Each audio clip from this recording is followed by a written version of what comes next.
Good evening. I'm going to call to order this meeting of the Wendell Town Board of Commissioners. Welcome. So happy to see all of you here tonight with us.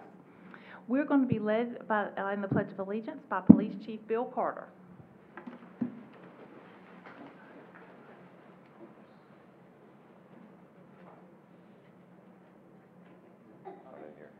Maybe Officer Lloyd can step in.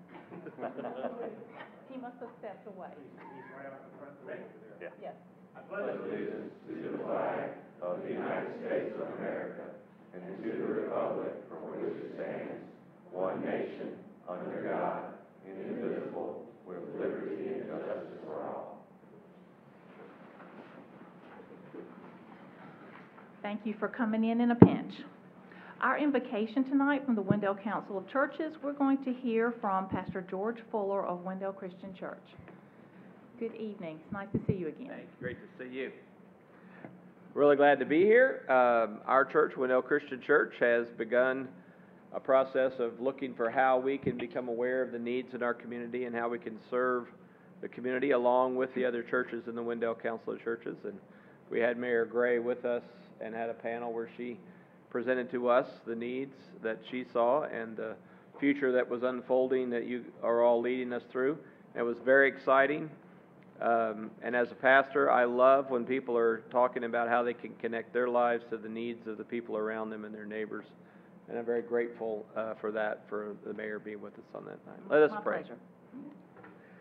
Lord, just thank you so much for your love.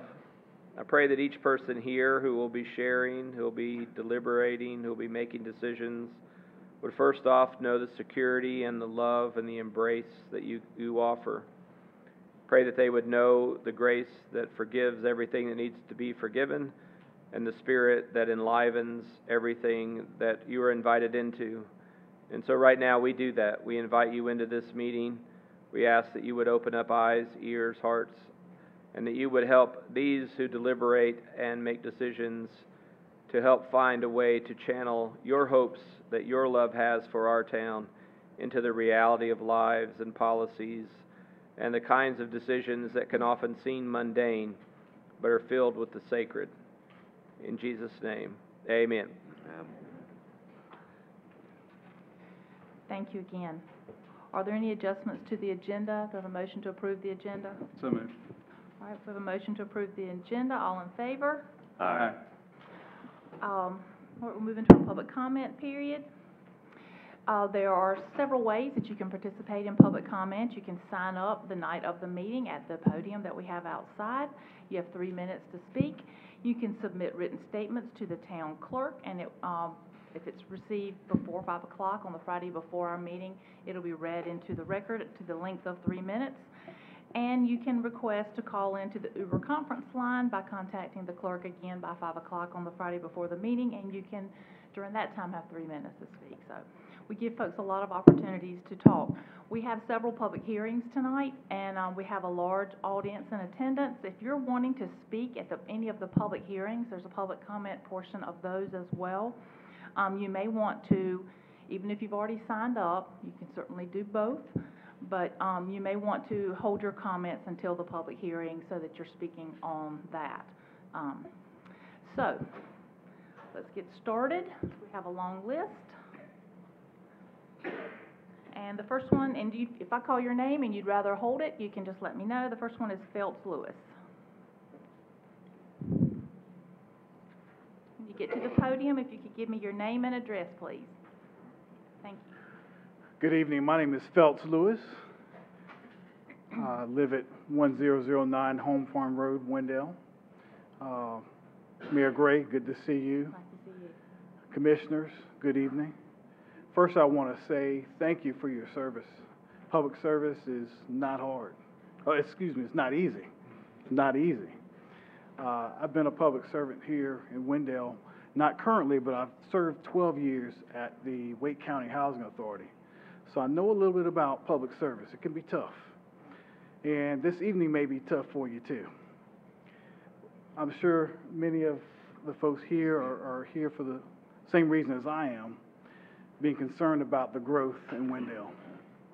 And the growth in particular in areas that we don't really expect growth. and we really want you to focus in on that.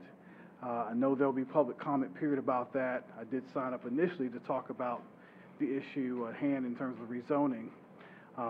But I will just say this, please consider the comments that I'm sure you'll hear tonight.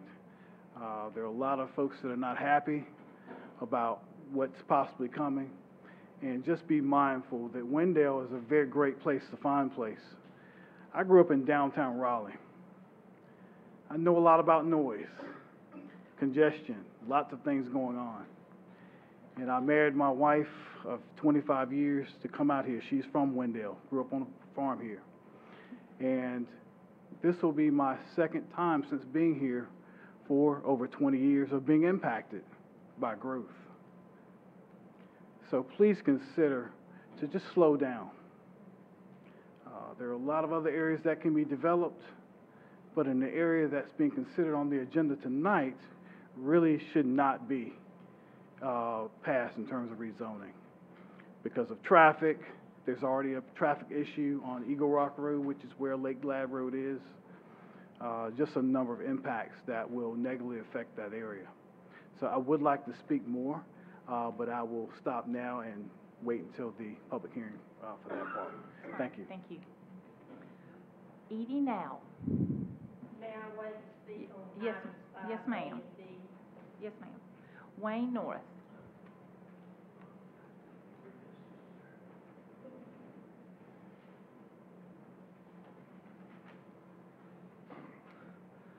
My name is Wayne Norris. I live at 207 Wythe Lane, Wendell. I wanted to take 3 minutes tonight to talk about the rezoning request on Lake Glad Road, CD 21-06. Several weeks ago, this board approved, I believe it was referred to as a blueprint for Wendell, indicating the growth, type of growth, where it would be located, and the density of that growth. Well, the proposed development on Lake Glad Road for this rezoning does not even meet that plan.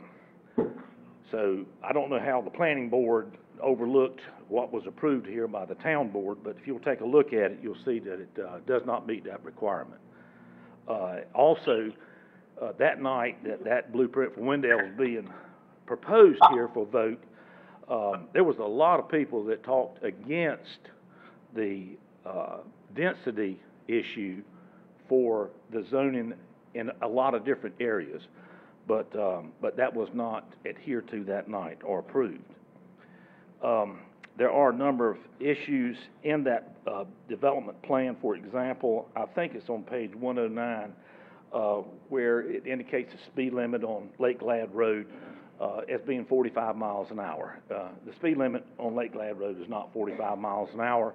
When you turn off Eagle Rock Road, head north into Wendell, it's 55, which I think is an issue with that many dwellings with one entrance and exit to get out, and just after that short curve. So I think that's an issue that you may need to consider as well. Something else, too, that I just don't understand, I would like somebody to try to explain, is the traffic counts that's listed for this particular development.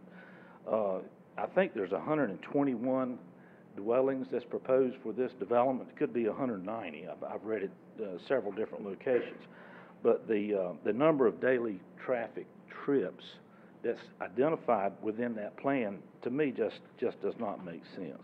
I think this is a bad plan for Wendell. There are many other subdivisions being built right now with the same type of narrative, the same type of proposal, these small 50-foot by 100-foot lots. And I think that we really, at this point, need to look at something for a subdivision that we have in Wendell that would enhance our image a great deal more, like Old Wendell. There's plenty of subdivisions around here. You can ride from here to Clayton and see what's being built there. I can't recall the name of that subdivision. I should have wrote it down. But in those subdivisions around Clayton that they're building, these are nice-sized homes on a fairly good-sized lot. So I appreciate your time, and consideration. Thank you. Thank you. David Wilder?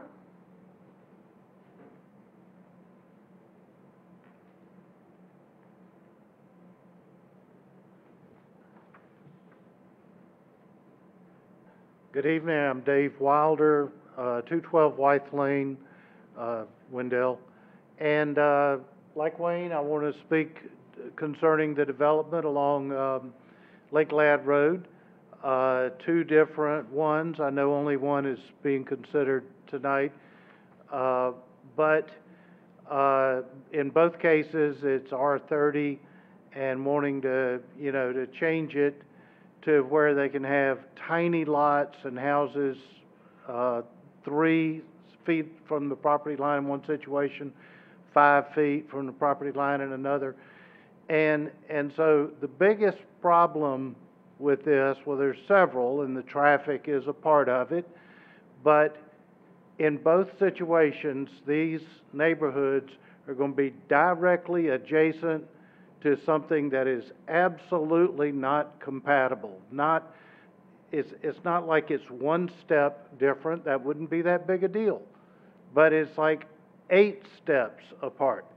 And last time that we were here and we talked about this, and the builder was talking about it as medium density, and I thought, how in the world can you say that's medium density with a straight face? And so I did some research. And medium density for urban environment, it does fit that. Because high density is like high-rise housing. So you've got a little bitty tract of land, and you might have 100 houses stacked up on top of each other with elevator getting to them. Well, that's high density. Okay, I get it. This is medium density. I don't know what they would call what we're in. But for suburban area, this certainly is not medium density. This is high density. It's an awful lot of houses on a small tract of land, and it's going to negatively impact the property values of everybody around there, as well as the quality of life with all the traffic and all the things that are going to be taking place. And so I urge you to say no to such a dramatic change. Develop the property. Great. Do half-acre lots or something. Put in houses, something like the woods at Blair Hills. Wonderful. My lot is 2 acres. Everybody on our street and our area is about that size. Okay, that's, I'm not saying everything's got to be that size. That's fine. But half-acre lots, something like that, go for it.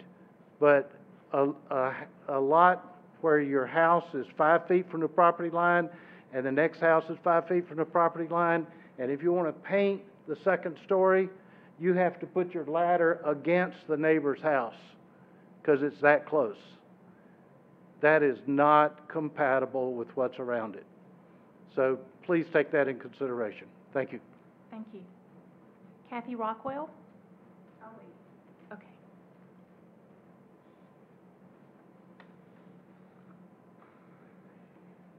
Do we have a motion to approve the consent agenda? So moved. All right, all in favor? Aye. All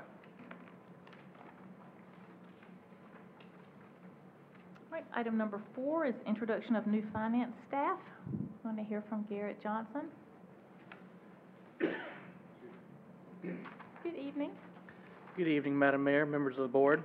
Happy to be before you tonight to introduce the Finance Department's newest member, Ms. Talina Loy here. Talina joined the town of Wendell a month ago today, May 13th, 2022, as the town's accounting technician. Talina is a native to Garner, North Carolina, and a resident of Wendell and Johnston County. She is joining the Finance Department after many years working at the local branch for KS Bank. Talina is very excited to have this new opportunity and is looking forward to growing with the town. I believe that I can speak for the entire department that we're all very excited to have Talina as well. Looking forward to her new opportunity with us. A little fun fact, the Pledge of Allegiance kind of spoiled my fun fact, but Talina is married to longtime employee Lieutenant Justin Loy, who's with us in the audience. I spent a little bit of time trying to figure out which one is the better half of that relationship because they're just both great human beings. So we'll call it a tie here. But again, we're very excited to have Taliana on board with us. So with that being said, if she'd like, I'll let her give a few words. Just to kind of parrot what Garrett said, I'm just very excited to be with the town and to watch the town grow. I've watched it for many years before, and I'm excited to see where it's going to go now. Thank you. We're so happy to have you. Welcome. Thank you. Thank you. Thank you. Great.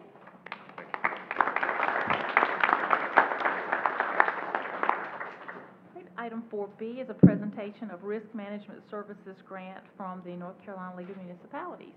Mr. Bray. Thank you. Good evening, Madam Mayor and Board of Commissioners. I'm excited to be before you tonight with a bit of good news. The town of Wendell applied for a North Carolina League of Municipalities safety grant after we identified a need for an additional light tower to assist with maintaining safety during our events and to provide lighting during times of emergency. This grant was submitted in November of 2021, and we did receive notification on February 25th that we received it. And with us tonight is Matthew Reed. I know it says Selves there. That is my mistake. Matthew Selves helps on the law enforcement side. I got the names mixed up. But Matthew is here with us tonight to tell us a bit about the grant award. Sure. Thanks, Brian. Good evening, Mayor, Commissioners. Thanks for having me here this evening. I think your summary of the grant pretty much covered it overall, but I'll expand a little bit more upon this. Each year, our board has allowed for $100,000 to be placed into the workers' compensation side of the grant program and $100,000 to be placed in the property and liability side for our members who are participating in the insurance programs to apply for grant money to go above and beyond what you may have normally done for the year with regards to your safety efforts. So we are grateful that the town of Wendell took advantage of this opportunity. The maximum match is $5,000. You folks got it all. And I want to encourage you to continue to take advantage of this program as long as it exists. I think this is the 4th year that we've done this. I know we're doing it again this year. And the process is fairly simple. And we want to work with you to make sure that you receive a grant that works towards lowering your cost of risk to help reduce what be it a workers' compensation claim or a property or liability event. So thank you. We appreciate you taking advantage of it. Thank you. So this is our second grant of this kind. Is that correct? I believe so, yes. Yep. Yeah. Well, thank you. I know you told me earlier that the application period is going on right now, and Brian said he was working on it. It'll actually start July 1st. Okay. We'll start back up. So yeah. You can expect to see us there again. Okay. Thank you so much. You're welcome. Thank you. Yep. Madam Mayor, would you like to accept the check? Well, I will. Okay. I love money. All right. Does any take a picture or? That'll be however you would like to do it. It doesn't matter. I'll do whatever you want me to do.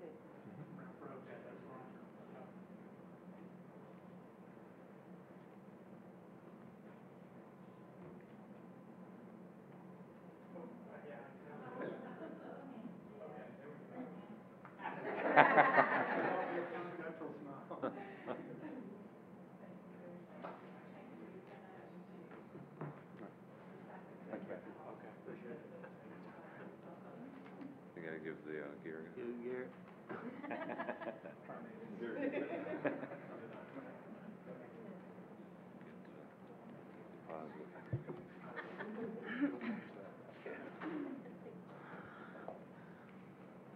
All right, we'll move into our public hearings. Item 5A is a public hearing for a non-contiguous annexation petition A22-02 of approximately,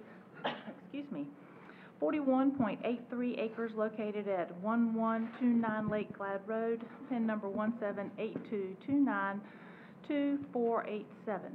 Mr. Coates. Yep. Good evening, Mayor and board members.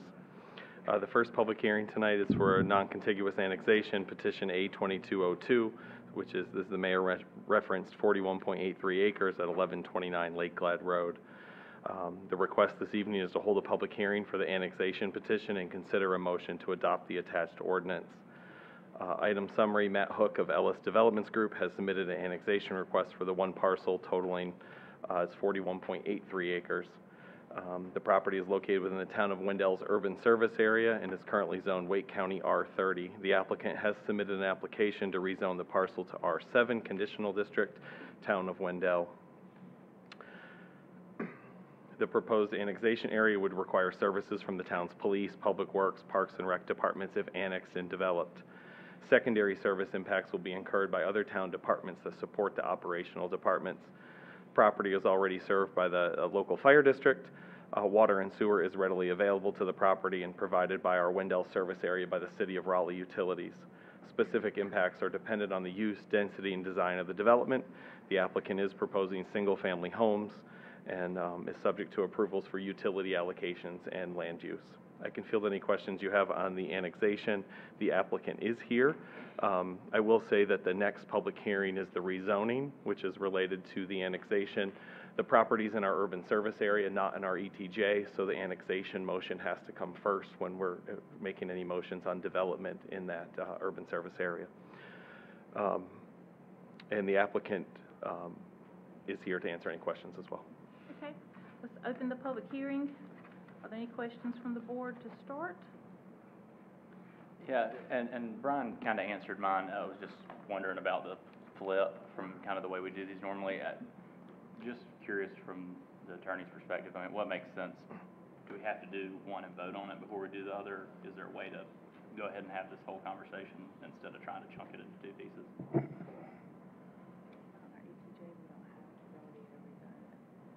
Yeah, but like, can we have both public hearings consecutively? I guess is what I'm asking. Yeah. Yeah, they are a little disjointed when they're not in the ETJ, Right. and they have to be annexed before you have zoning authority. There is a provision in 160D that allows those decisions to be combined into a single ordinance. But the way they're set up on the agenda, they're set up separately. You could combine them for public hearings and then take action separately. Yeah, we've talked, the town manager and I have talked about it a few times because it appears discombobulated. Moving forward, things that are coming in now are gonna have the joint ordinance. Anything that started before, under the prior policy, Yeah. is coming in this manner. So this one approach to you prior to discussions Right. and change. So, you might comment, can they make decisions to annex pending approval of development, or do they have to go back? No, they can't. You know, the thing in these types of applications is the applicant doesn't really want to be annexed unless the rezoning is also approved. So what I have seen and what you can do is approve the annexation subject to the rezoning, if that suits your pleasure. And then if you don't approve the rezoning, the annexation is not effective either. But we still would have two separate ordinances. Yeah. Two separate actions. I think that would take care of my question for what it's worth.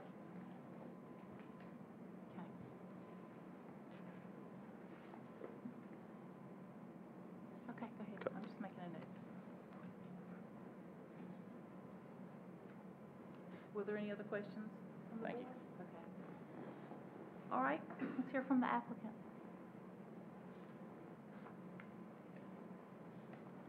Good evening, everyone. My name is Matt Hook with Ellis Developments. I'm here on behalf of the annexation and rezoning tonight. I prepared a little presentation for the rezoning, but since it's flipped, I can hold that now or go through it. It's kind of up to you. Whatever's your pleasure. Can we go through it now? Yeah, I'd go ahead and go with it.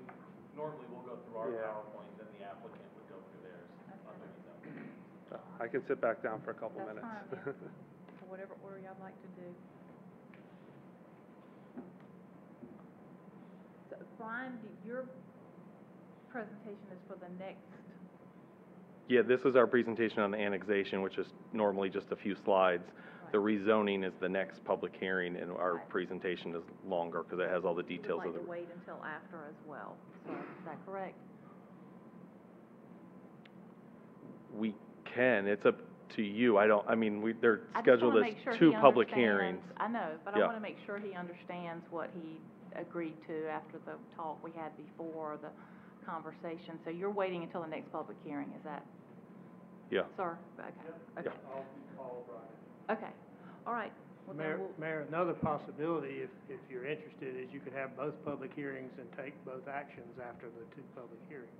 That would work. Concurrent option. Yeah, that sounds good. That's fine too. I'm willing to do whatever everybody would like to do. We talked about trying to clean this up, so that's fine. So then let's combine the two public hearings into one. Is that what you're saying? Or hold two separate ones, but don't take action on the first? I was saying two public hearings and defer action on the Okay. on the first All right, one I got until it. you've had the second. Okay, all right. All right, are there any citizens that would like to comment on, the annexation petition? Go through the public hearing, And just to be clear, everybody will have an opportunity to speak in just a second, once we get to the second. because we're having the first public hearing, so the procedure in a public hearing is citizens get to speak. So if there's anyone that would like to, yes, sir.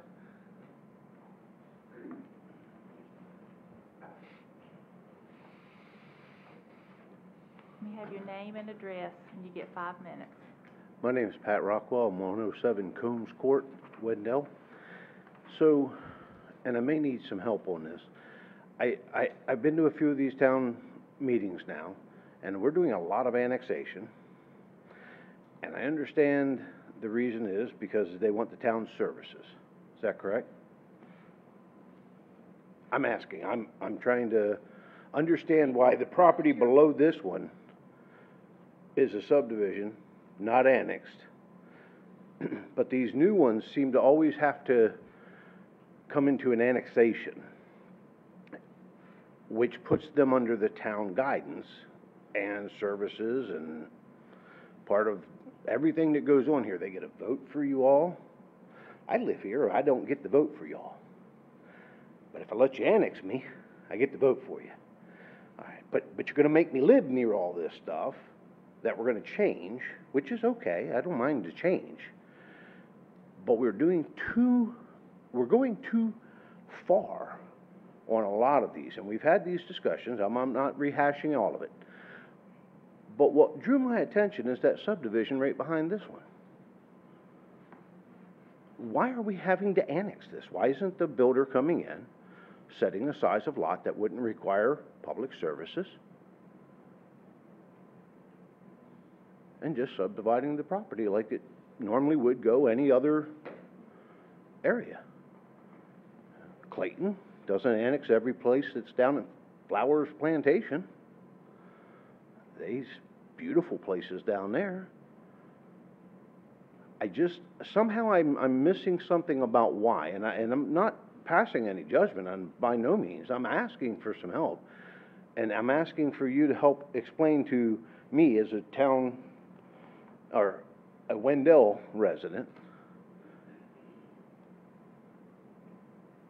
the importance of the annexation process in these approvals, because see, the next thing, obviously, with annexation, they're not gonna, if they let you annex it, you're gonna approve it.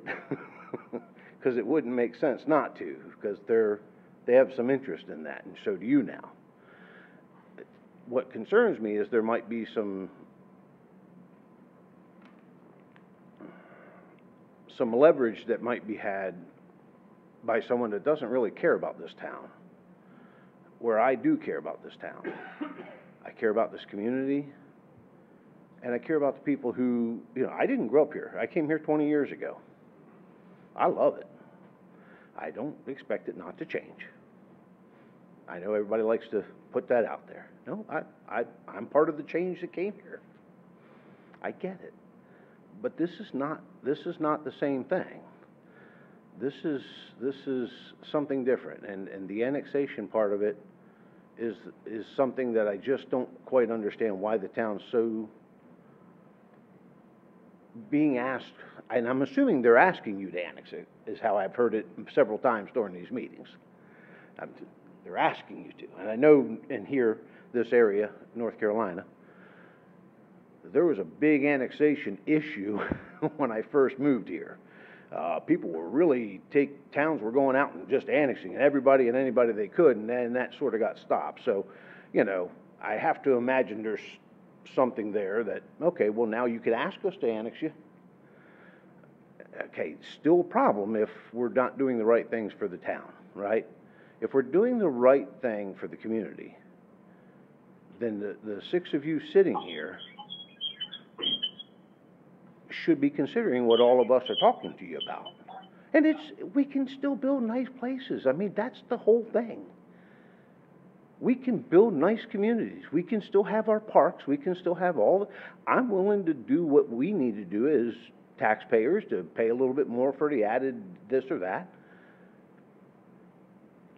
But with what I've seen just in Wendell Falls opening up and then all this new development that's already been approved,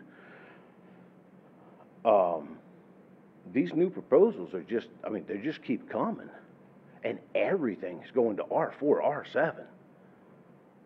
It just seems preposterous to me to think that you're going to survive in a small town feel doing that. But I keep hearing everybody saying, small town feel.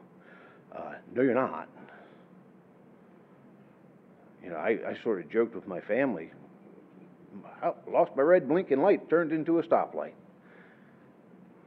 It's not a joke anymore. I mean, it's getting pretty daggone serious now. Again, I can move.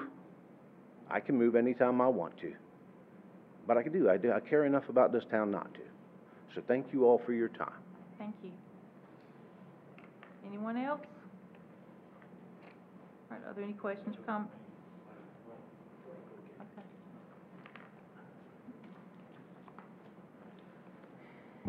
Okay, I'm Edie now. I live at 1016 Lakeland Road. And I really want y'all to really consider what you're doing. I live right across from this new subdivision.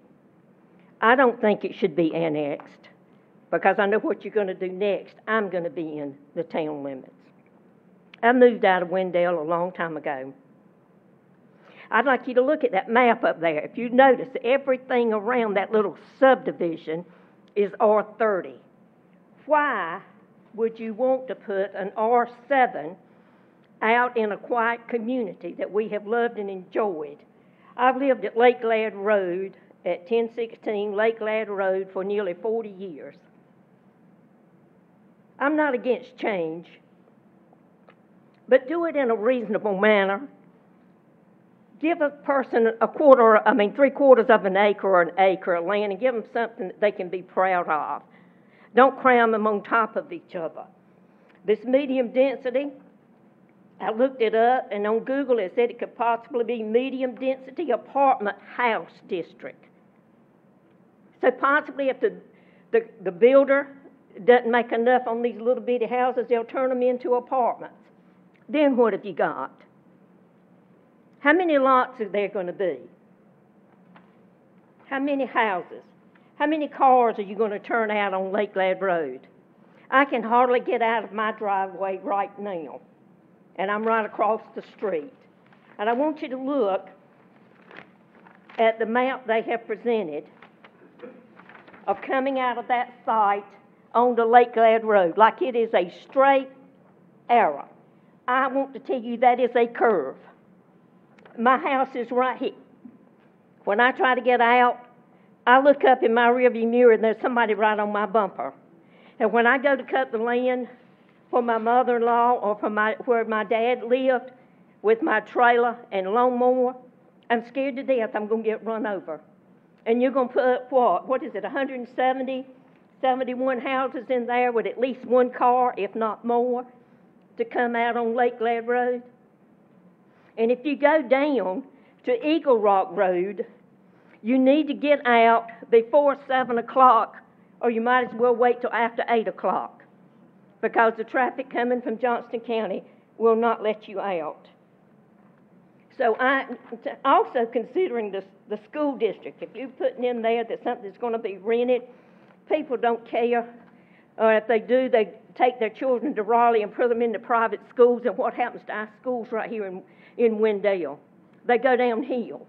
And I saw that with my grandson when I went to Carver, when he moving on up instead of graduating to middle school. So I'm waiting to see what that's gonna look like. I'm not very pleased with it as now, but I am totally against the encompassing this into the Wendell city limits and against this subdivision the way it is now with so many houses that you won't be able to try to get out of your driveway.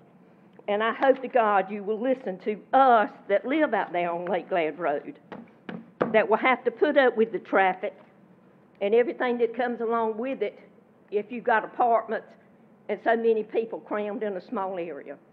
Thank you.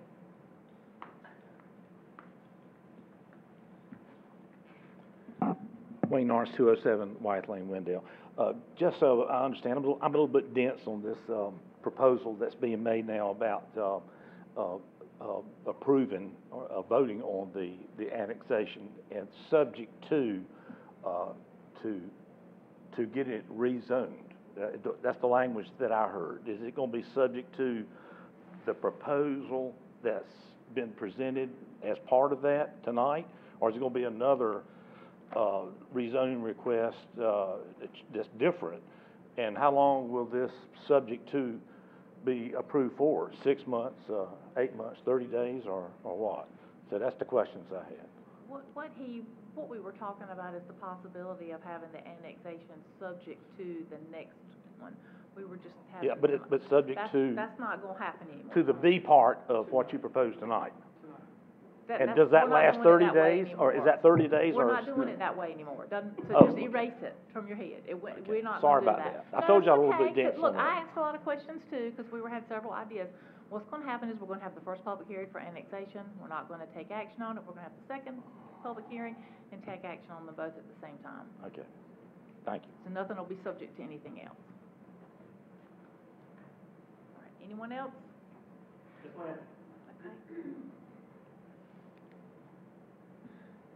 Good to see you guys. Jason Williams, 201 West Lane. I'm up here all the time. Joe, sorry about your Pirates. Just ran out of pitching. It happens. So, we're back to Lake Glad Road, which, in my opinion, should be developed. Great area. I love it. Love living out there.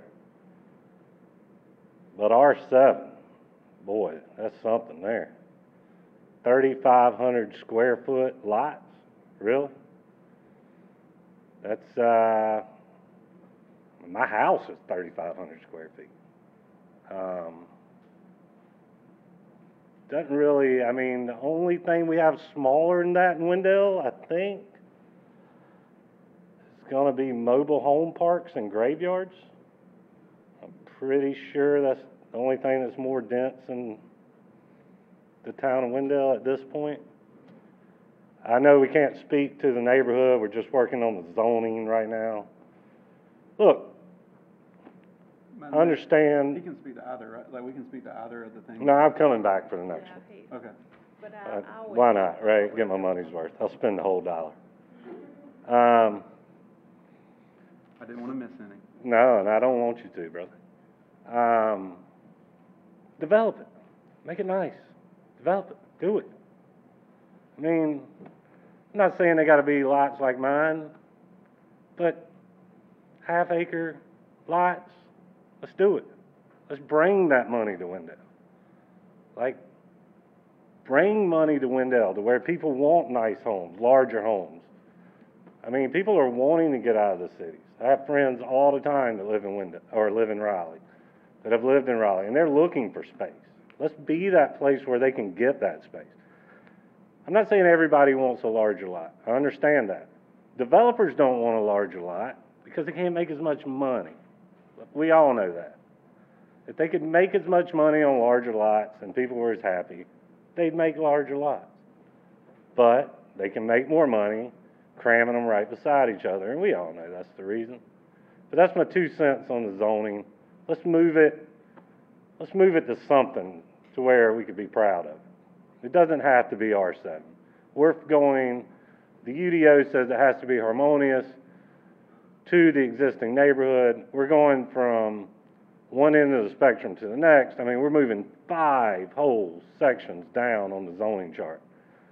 Let's just think about what we're doing and try to make it right. We can't get it back once we do it. So, thank you, guys. Anyone else? Is there going to be public on the next 5B?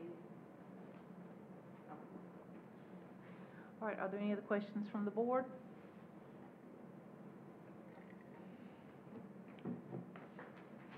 All right, I'm going to close this public hearing and move to item 5B, which is a conditional rezoning request, CD 21-06, to rezone approximately 41.83 acres from Wake County Residential 30 to Town of Wendell Residential 7 Conditional District to create a single-family residential neighborhood. Mr. Coates. Yep, good evening, Mayor and Council.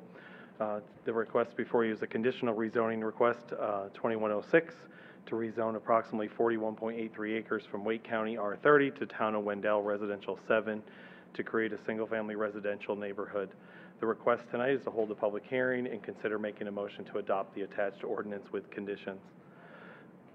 Item summary, the applicant's requesting to rezone the one parcel at near the intersection of Lake Glad Road and Eagle Rock Road from Wake County Residential 30 to Town of Wendell, Conditional District R7. The applicant's proposal features 127 single-family homes.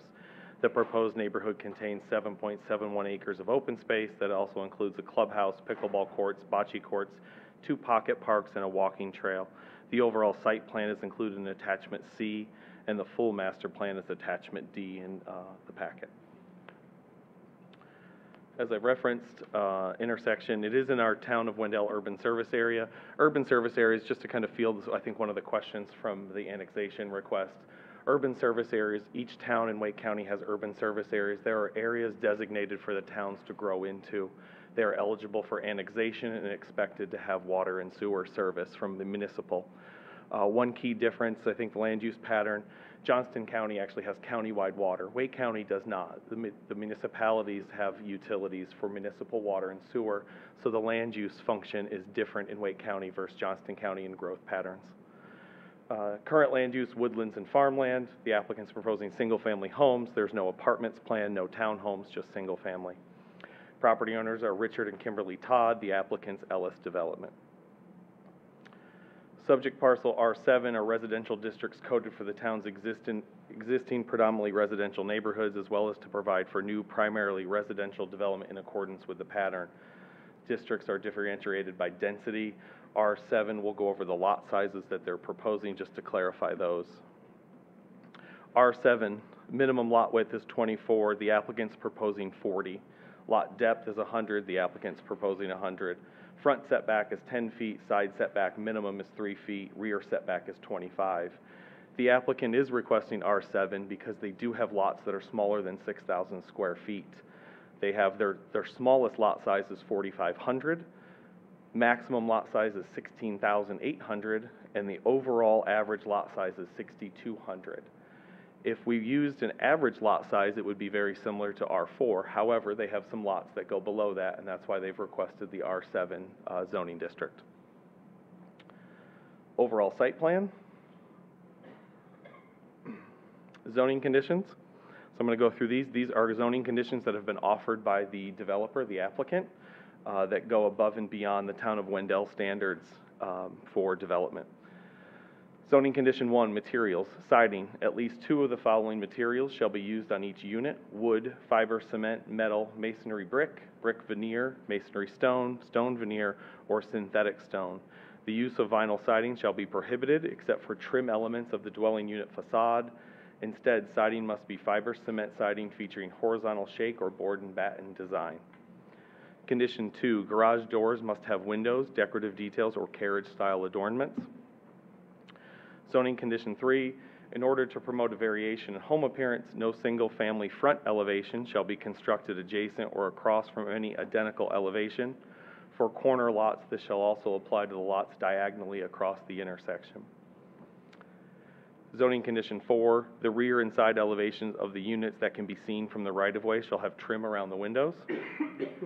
Zoning condition 5, a 20-foot undisturbed buffer will be maintained around the development. Where existing plants do not meet the requirements of the UDO, the developer will have to supplement plantings to meet those requirements for the Type B buffer. And then the applicant did adjust this condition. A Type A buffer will be planted along the property lines next to lots 5 through 11 and lots 21 through 26, as they did not have the existing amount of trees and landscaping that the other portions did. Condition 6, the minimum heated square footage of each 40-foot single-family lot shall be 1,500 square feet.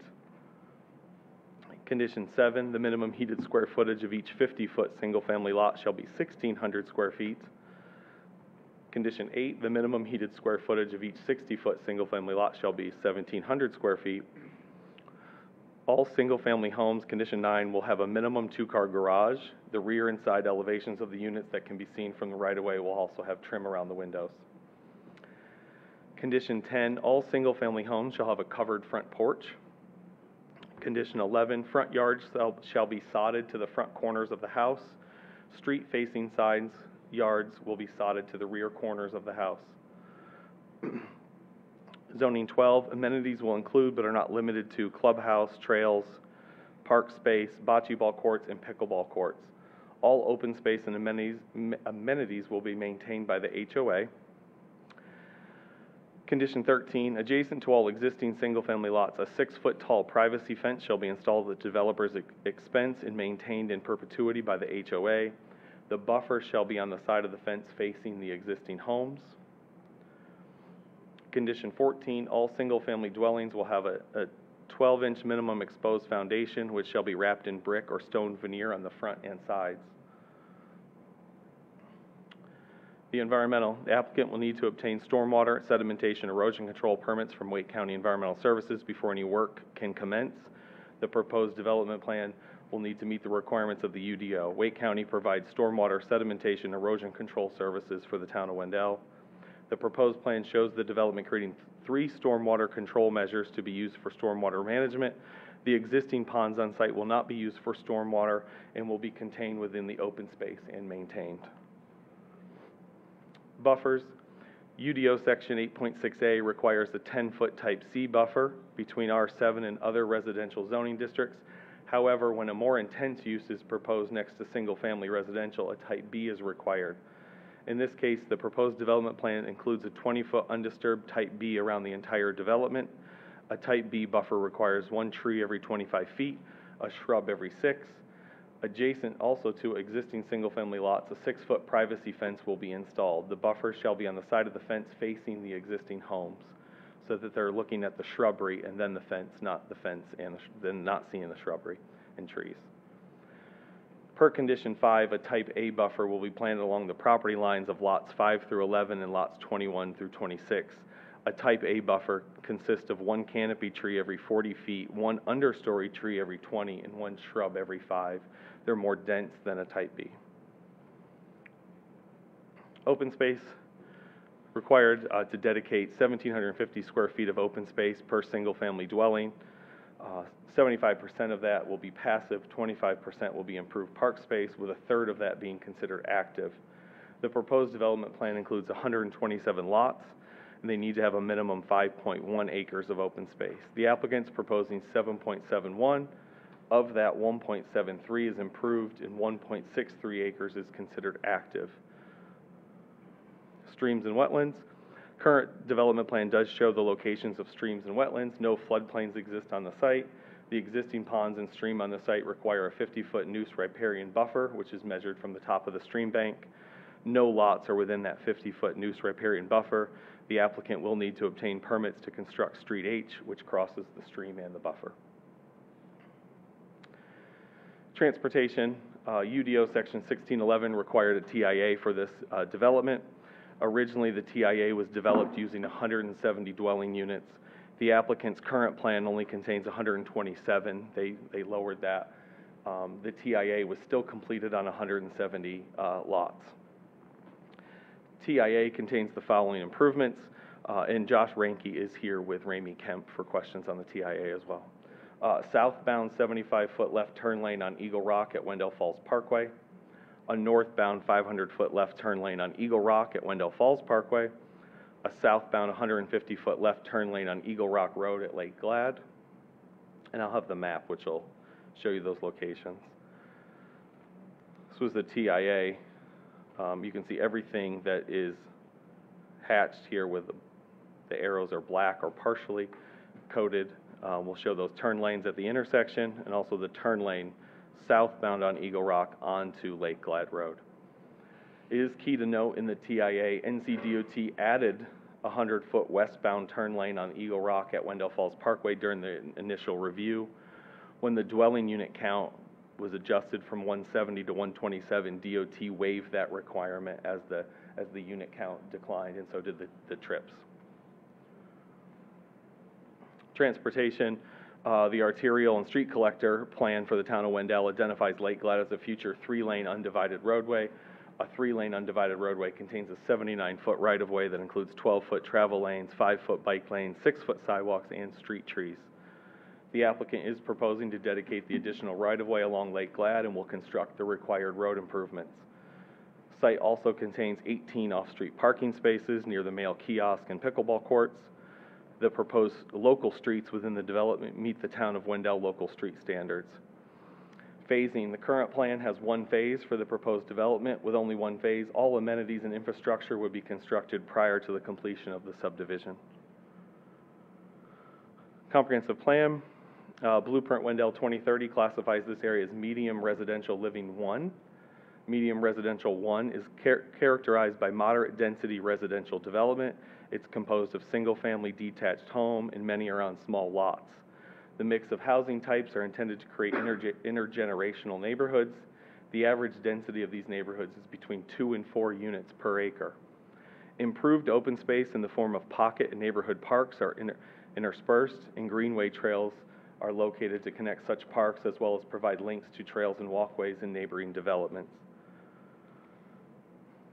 With the classification of medium residential 1, the proposed development is 3 dwelling units per acre, falls within that 2 to 4, contains single-family detached home. A variety of open space details in the proposed plan show interconnectivity and stubs to neighboring properties where it's applicable. The area is within the town's short-range urban service area and has utilities nearby on Lake Glad Road, and sewer is available at the intersection of Lake Myra and Eagle Rock Road. It's also key to note Eagle Rock Road is a major thoroughfare. It's located roughly 800 feet from the proposed development site.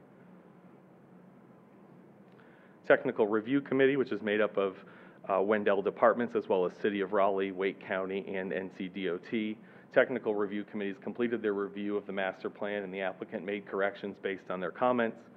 Additional review would occur upon submittal of construction drawings if the rezoning is approved.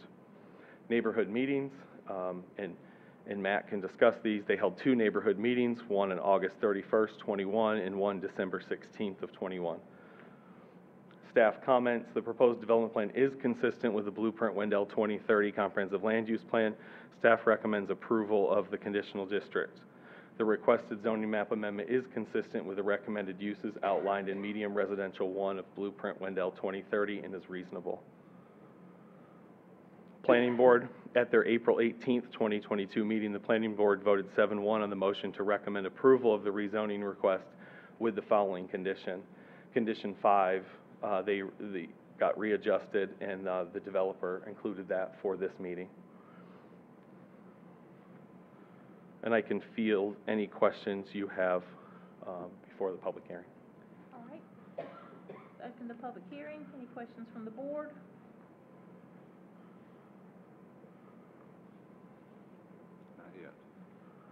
I would just say thanks. I think you answered a lot of mine already that I had sort of been jotting down.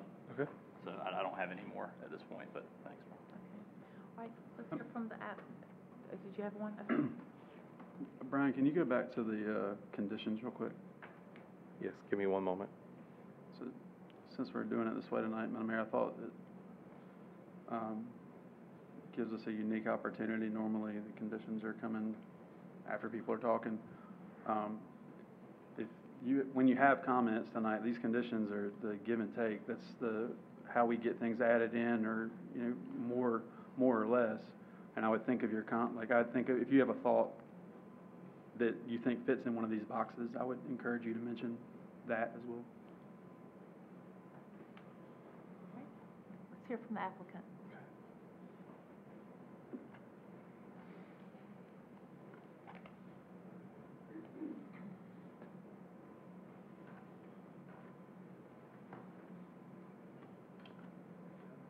Yeah.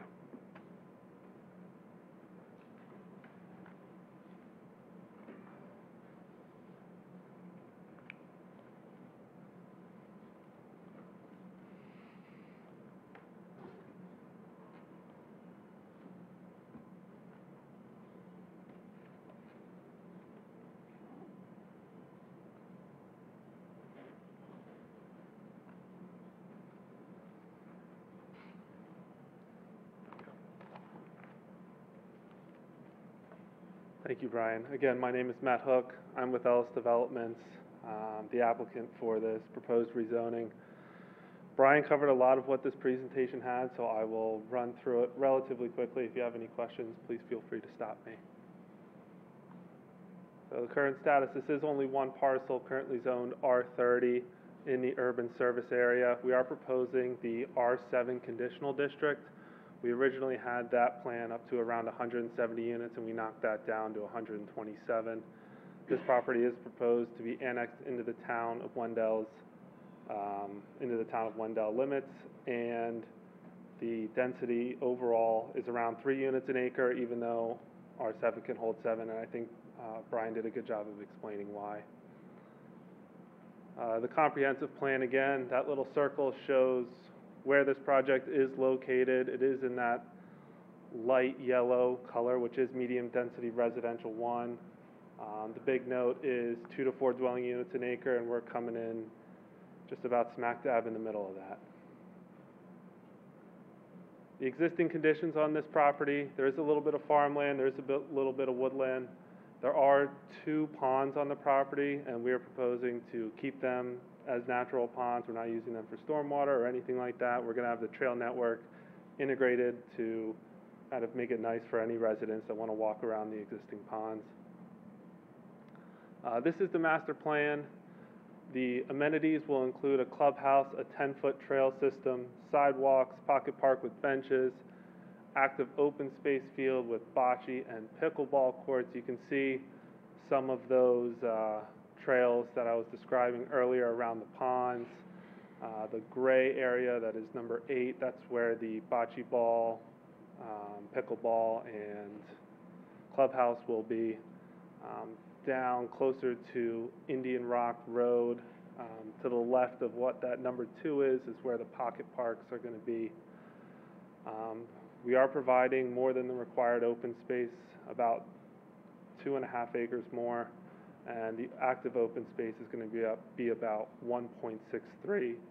The stub outs to the neighboring properties for future expansion, interconnectivity, and as required by the town code.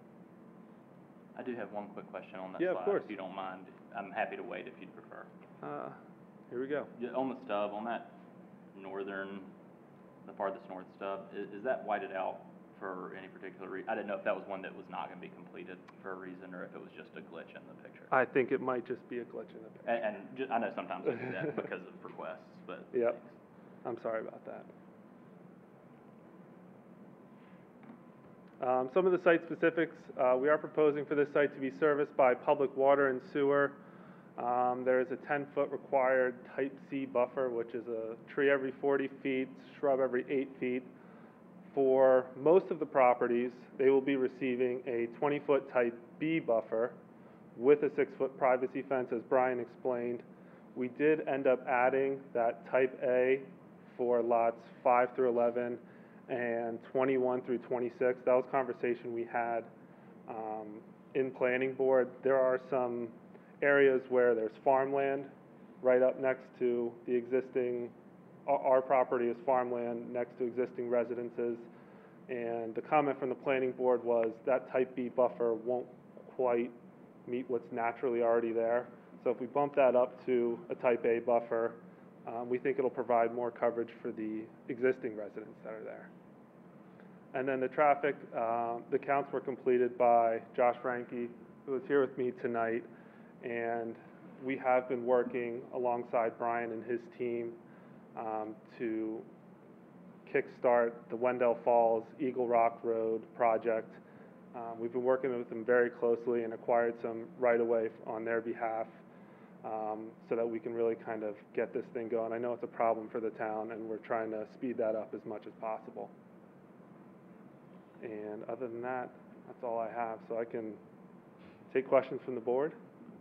Are there any questions from the board? I just have one question, Madam Mayor. Sure. And just to make sure I'm understanding correctly, Matt, our town requires a type C. You're giving a type B buffer everywhere as a minimum, and then some areas giving a type A, which is Yes. extra. Yes. Quick question. Go ahead. Sure.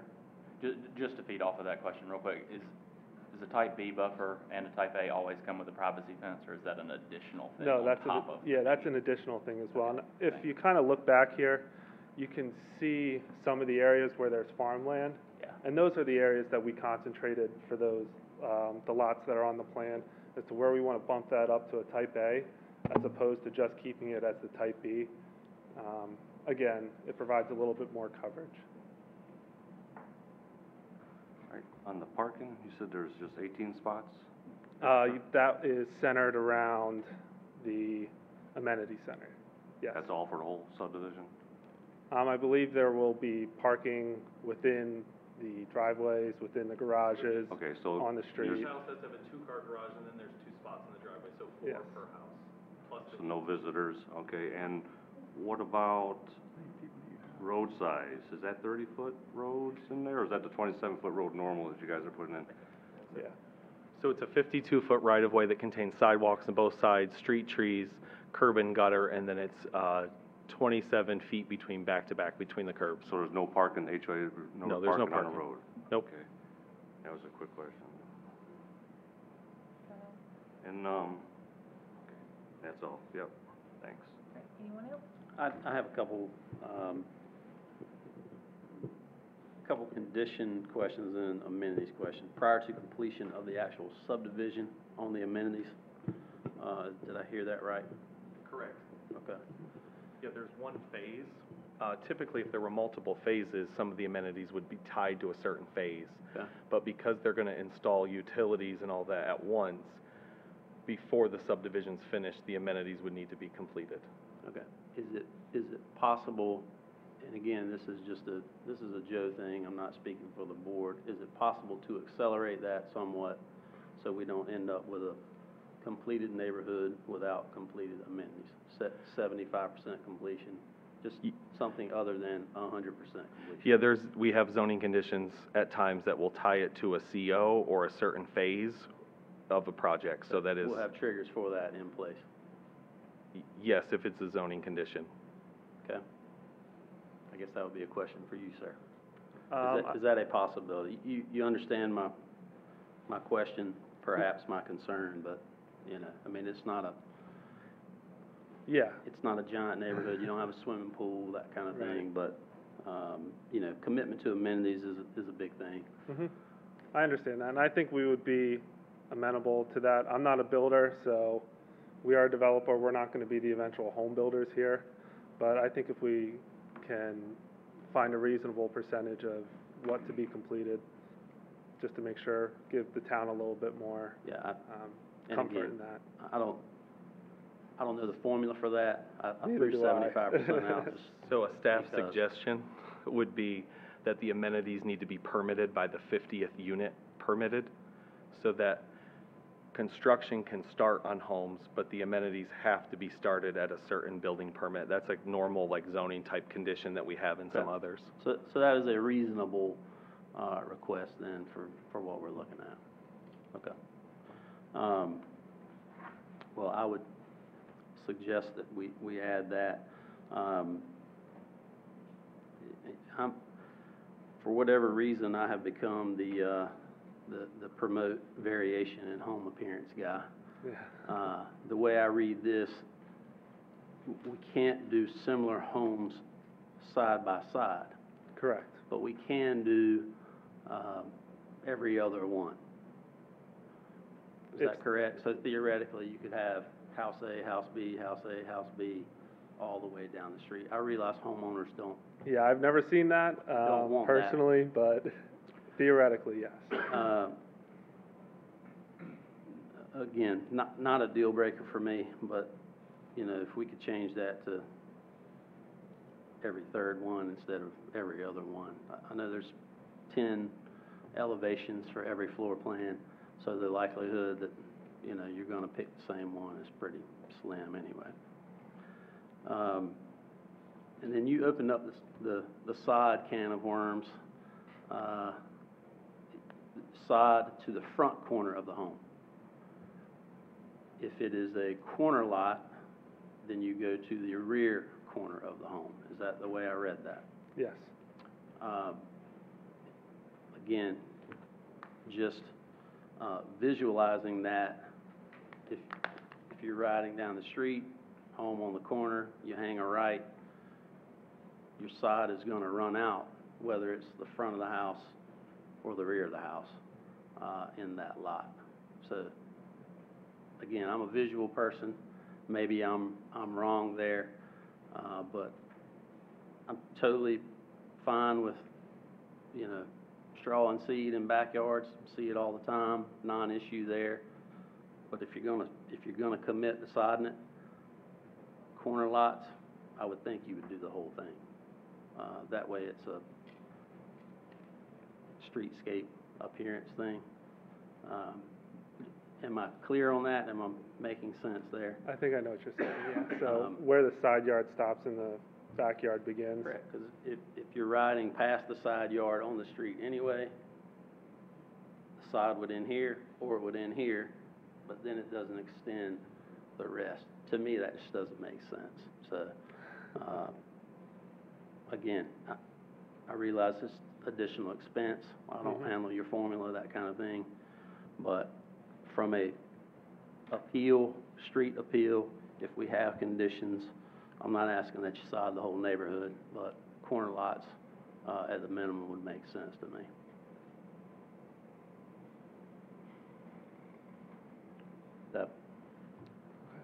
Am I clear there? Yep. Okay. And Matt, you also mentioned it too, as far as builder. Do you have a builder for this project?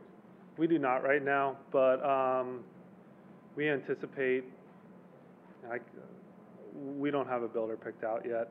That'll come later in the process, but with the amount of amenities that are going to be included in this site and the list of conditions, we're anticipating this to be a higher level product that will attract higher level builders, just, you know, because of the added expense and the conditions, and we're not anticipating this to be any kind of lower end type of development. Yeah. Got one. Matt, one of the things I'm interested in every development we look at is increasing the variety of stock we have and allowing someone else, like my wife and I did, to find a place in Wendell that they can buy from you guys and own, develop equity in. Can you speak to that? How y'all? So I say that in recent history, I have seen another project come along, and then poof, there wasn't going to be an opportunity for home ownership in that particular site. Is that something that you can speak to? I can't speak to who it's going to be because we still, quite honestly, don't know. But typically speaking, in this market, for houses that are going to run the dollars per lot that this is going to run, we don't see for rent builders venturing into this high of a price point. What is that number? You put it out there. I'll have to check my computer, but I don't have that offhand. But I just know from experience that this is not typically a product that they go after. They go after much more simplified developments. I have a couple.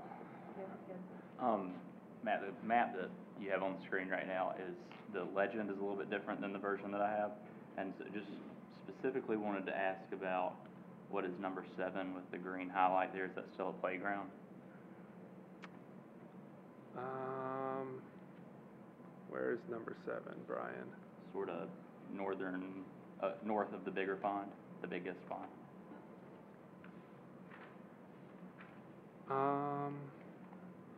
North of the biggest right pond. there. Right there. Okay. I don't believe. It's the bocce court. Yeah. And kind of the pocket park. Yeah, so there's 2 pocket parks. Can you guys see my mouse? Because I can't see it up there. Yeah. So this will be more of the pickleball area and clubhouse. This will be the bocce area and pocket park, and then there's another pocket park, I believe, down in this area. So, and maybe this is a question for Brian, is the version that we have in our packet with the slightly different numbering and that southern side park, is that the most updated version, or a more updated version from what we're seeing? I know this is Matt's. His is his PowerPoint. I don't believe that was in your packet. It's not. We have a map that is very similar to this one in our packet, though. That's what they did at their neighborhood meeting many months ago. This is a cartoon. The drawing. site plan that's in your packet that has Yeah. the full plans is the real plan that you're up for consideration. I'll skip that. So I think that neighborhood packet had an older version from last year when the project first came in for review, I think. Okay. Second question.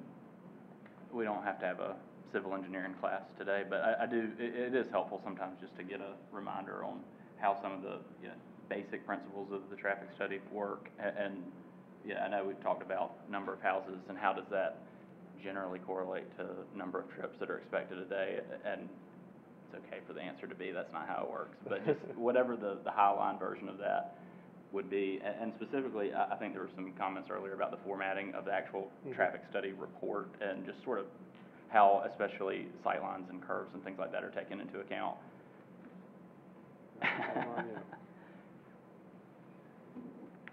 All right, I appreciate Happy to the- elaborate if none of that, if it Oh, no, did no. not make sense. But No, I absolutely, I understand, and I've been jotting notes, so I appreciate the segue there. Josh Ranke with Ramey Kemp and Associates. Oh, sorry. I don't want to interrupt you, but I will. I'm sorry. Okay.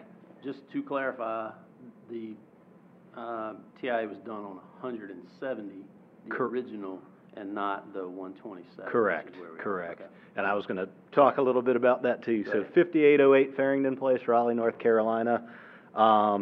Big picture to kind of make sure, hopefully be a little preemptive with any questions that might come up. When we do these traffic studies, all the way from scoping, the study area, the assumptions that go into it, and then it's reviewed by NCDOT. This is actually at about half their threshold, but still we'll submit, include them in the process, make sure we get their comments, as well as town staff. So one of the questions that came up, I know earlier, was how do we get these traffic volumes for this number of units? Essentially, it's the Institute of Transportation Engineers puts out published records that says we've studied all these type of developments. We've studied hundreds or thousands, depending on the land use. NCDOT says this is how you shall study this, as it tends to be kind of conservative with the peak hour volumes, the daily volumes, all those things that we take into consideration in the study. So that's sort of how we get the actual trips for the development when we're saying we're looking at the future. In terms of data collection itself, the traffic counts and all, when the study was done, early 2021, weren't super comfortable with the way volumes were with COVID and all. So what we actually looked at was we took 2019 data that we had out there, projected it up using the growth rate that had been occurring, not saying we're scaling it back for COVID, to get to the existing, to get to the future year volumes where we're looking at when this would be built out and beyond in the study, as well as we looked at 6 other adjacent developments. As we all know, there's a lot of developments going on out there that we need to include their traffic as well as ours. So that kind of covers sort of how we got to the question of why did we not update anything for the 170 versus the current 127. Those improvements that we're seeing at Wendell Falls and Eagle Rock, those are issues like everybody says. Everybody knows you're going from Johnston County. You're going up there, you're hanging a left in the morning. In the evening, you're coming back. You're hanging a right to head back down. There are some issues at that intersection already. We know these improvements, we are adding to the traffic there. That there are quite a few developments, and that's why they're all working together to get those improvements to make sure it mitigates all that traffic, even the existing traffic that's out there. Us updating it for a lower unit count, it's still going to need those improvements because it pretty much needs them now. Down at the turn lane at Eagle Rock and Lake Glad Road, the left turn lane, that's more of a safety concern for us than a capacity issue.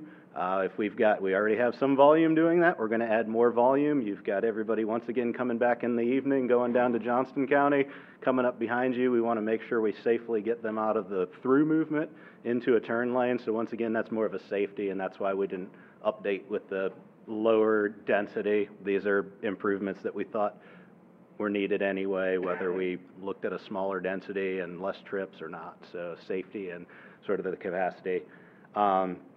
Kind of to give you an idea, just big picture, when we are looking at these things, we're looking at signals. There are actually 2 intersections that we looked at potential signals to see if that would be something instead of a turn lane at some, at an intersection. They're not meeting DOT warrants. DOT said we'd prefer to see that turn lane essentially, and so we'd have to look at different warrants to see if a signal should be provided there. So it is something we considered in there at a few of the intersections. I'm happy to answer any questions. Did I miss anything with? Sightlines, curves. Sightlines, yes, perfect. So in a traffic study, this is not a design document. It's more of a planning level document. We do it to try to make it as easy to follow as possible. So we're saying here's a stick graphic that shows the volumes, that shows the necessary. Nobody's doing design. Perfect thing is a design engineer will come along and say, they absolutely have to look at sight distance and stuff like that at intersections, at driveways.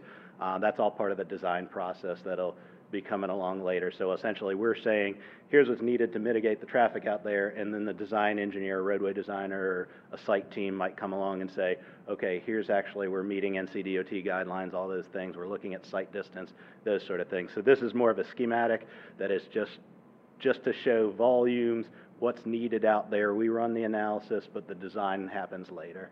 So perfect. Anything else I missed? Thank you. All right. Happy to answer any questions. Any other questions for either from the board?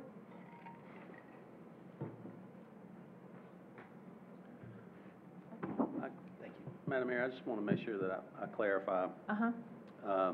I mentioned 3 things: the variation in the home appearance. I'm not as concerned about that. Completion of the amenities. I would like a commitment on a timeline there. Yep. For a condition, and again, the side thing for me is just kind of makes sense. On the corner lots? Yeah, I mean. I wrote them down for you, because I figured by the time the motion came along, Okay. you wanted to add it in. We'd That's fine. check and make sure that the Yeah, applicant was amenable to them, whatever, to adding them. as far as the home variation every third, that's fine. Side to the corner back, right? The back, you want to go the whole way down the back, to the back. Full lot on corner lots. Uh-huh. And you want the amenities permitted by the 50th unit. Yep. Sounds good. Does anyone else have any questions? I'll sit back down. What about lot size and parking? Mr. Hudson, when you sit down, if you'll think about a stronger answer to my question, just that while you're there, I'd appreciate it.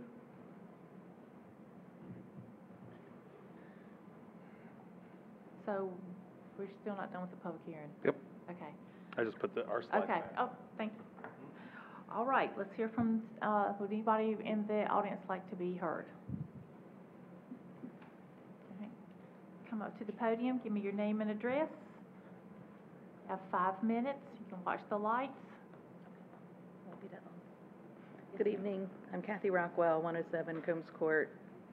I'm here to talk about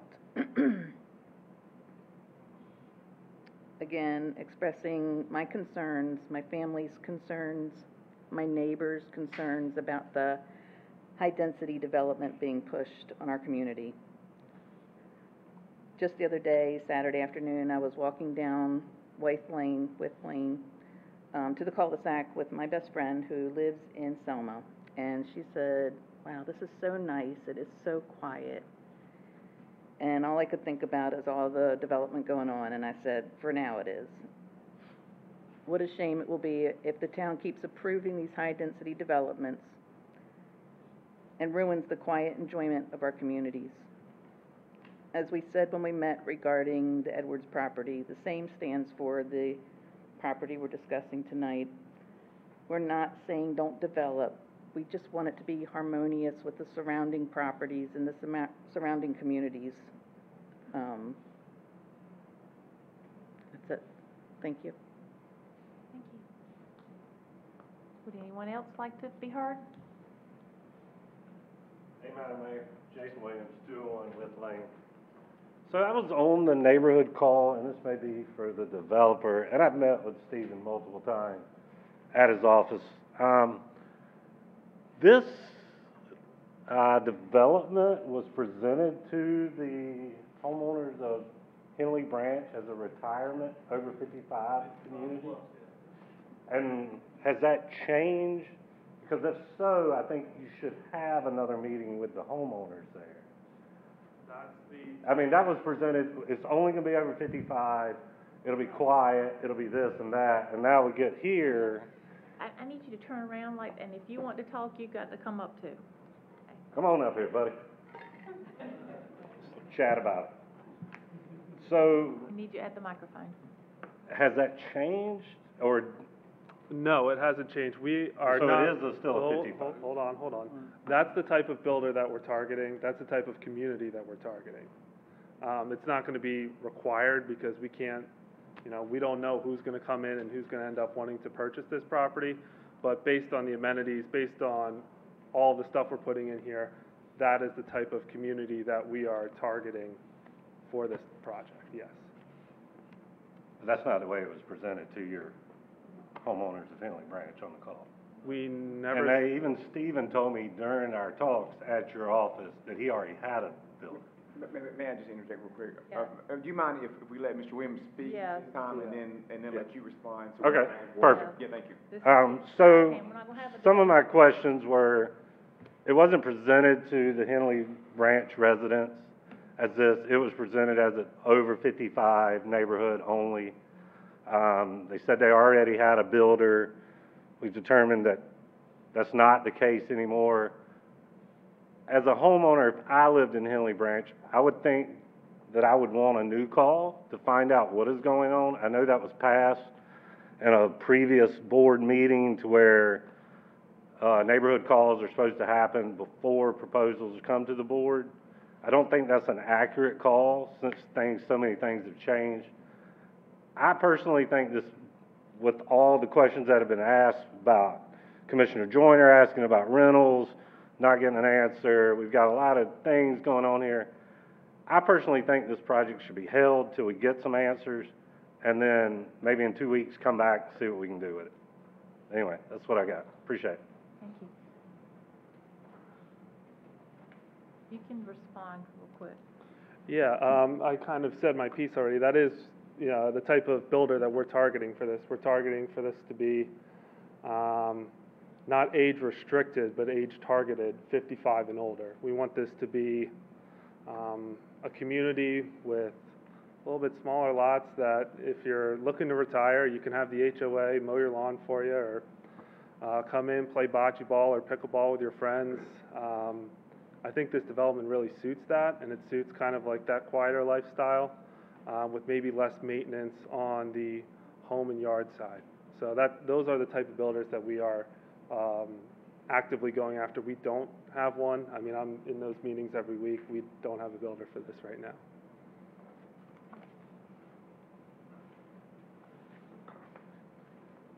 My last time tonight. Wayne Norris, 207 Wythe Lane, Wendell. A couple things to consider on this to me would be that this is a bad plan for Lake Glad Road.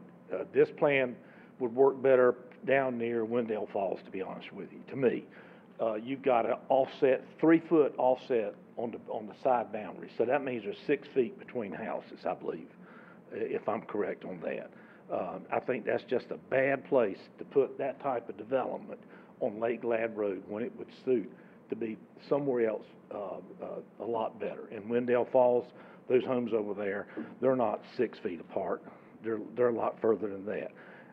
And I guess a funny question would be, where are these people going to put trash cans? They're going to have to be in the garage, or they're going to have to be on the back patio. But wherever it's going to be, the neighbors are going to end up smelling it. So, but that's my take. It's a bad plan. I think you could find something else much better for this location. Thank you.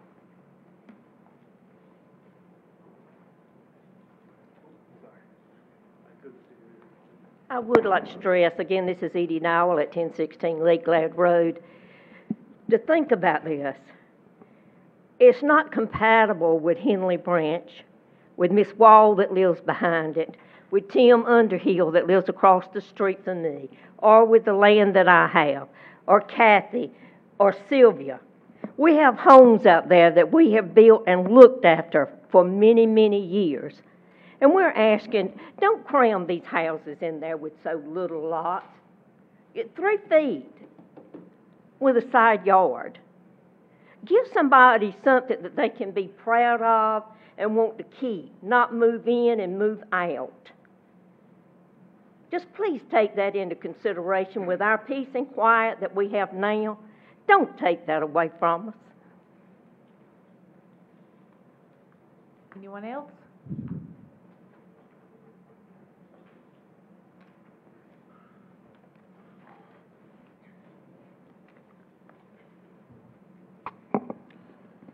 Good evening again. Phelps Lewis, 1009 Home Farm Road, Wendell. I echo the sentiments. It's very quiet. If this were to pass, instead of me having a nice quiet evening on my back deck, nothing behind us, we're going to potentially have 6 lots behind us, 6 different houses. We don't want that. Like I said earlier, been here for 20 years. I moved from Raleigh, so I know about noise and congestion and so forth. We've been very, happy in our area where we are. We just don't want it to change. Pump the brakes. I really think you all should pump the brakes and look at this, because this is a project really could be somewhere else. I think someone mentioned Wendell Falls area. That would be more appropriate, but not where this is. I just don't agree with that, and I want you all to vote no against both that are on the agenda for today. Thank you. Anyone else?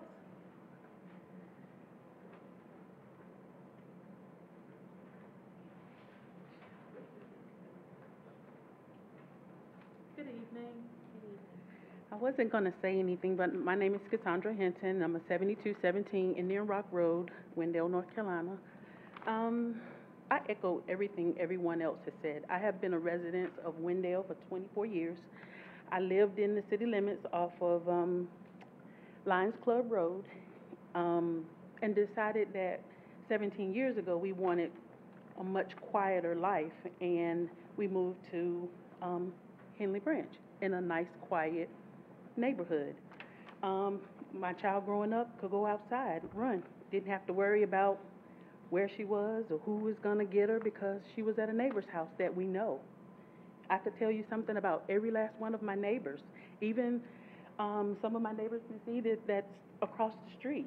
It's just a family-filled, small-town feel. And if you put, and I agree with everybody else, we're not saying that we don't want it to grow, but the concerns that we have, it's not only that particular subdivision that's behind our property, but our neighbor across the street, he has 40-some acres that he's trying to sell. How many houses are you going to put there? Then you have the Blair Hills, whatever it's called. How many subdivision there? How many houses you're going to put there in such a small area where, like everybody said, the traffic is really, really bad already. To get out, like you said, you have to get out before 7 a.m. in the morning if you want to get to work on time, because it takes time to get out of the subdivision. COVID is over, everybody's out doing whatever it is that they do, going wherever they go. We just have so many concerns. And my property is one of the properties, so I do want to ask that question. My property is one of the properties that literally butts up to the farmland, that does not have a buffer of trees. Now, am I just going to have the buffer of trees, or am I having the buffer of trees and the fence, which is the 7217? So literally, if you're talking about how many feet is it from so a lot of that is confusing, but somebody's house could be literally in my backyard because we don't have the buffer of trees that's right there. And we do have the concern of the schools. All of that stuff matters. I don't know where you guys live, but I really, really hope that you take into consideration for those of us who, and our subdivision is an older subdivision. It has been there for a long time. People have lived in there over 20 years and I think my lot, not quite sure, my lot is an acre, right at an acre of land. That is the smallest lot in my subdivision. Everybody else has over an acre of land for that particular privacy. I can see my neighbor and wave at them, but I don't have to be that close to them and enjoy when my family and friends come over. But if you put houses that close, it really does affect the type of living that everybody has. And I know that there are some people that really enjoy that. They really do. They don't want to be bothered with the yard. They don't want to be bothered with a lot of stuff. But that's not the way we want to live. That's not the way the subdivision down the street wants to live. And a lot of the traffic is coming from Johnston County. Nothing we can do about that because it's Johnston County and it's a public road. I do have a question as well. I know they mentioned about the town of Wendell, I guess, with the water. So does that mean that that subdivision will be part of the city limits? So how does that affect my property? I moved to the county because I didn't want to live in the city limits. So being that close to that, are you going to annex, are you going to change my property where my property taxes and stuff now go up? Now I have to have city water and trash and stuff. Is that going to happen? I mean, those are questions and concerns that we really do have with this.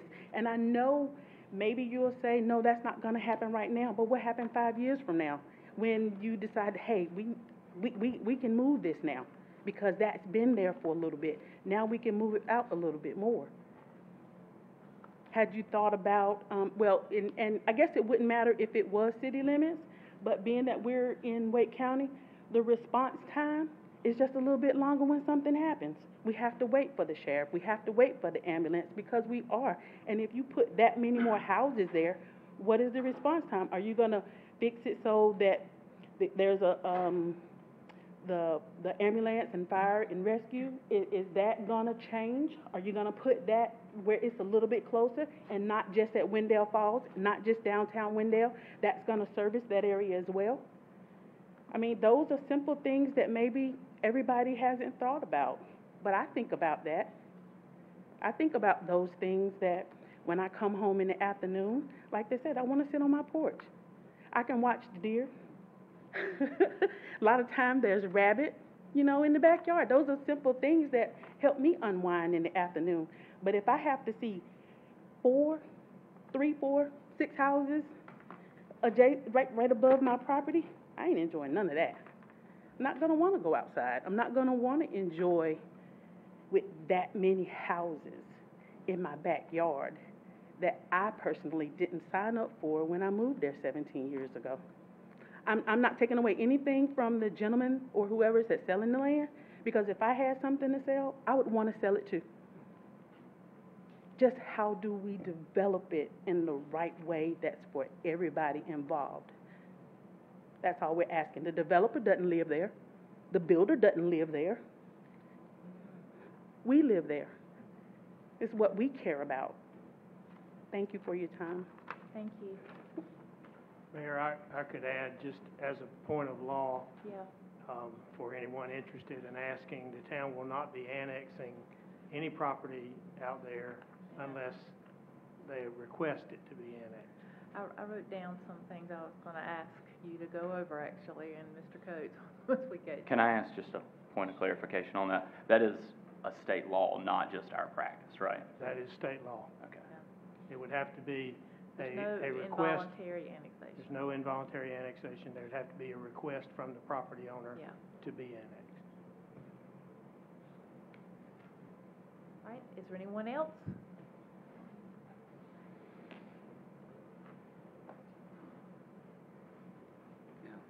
I'm Chris Moore, I'm 7213 Indian Rock Road.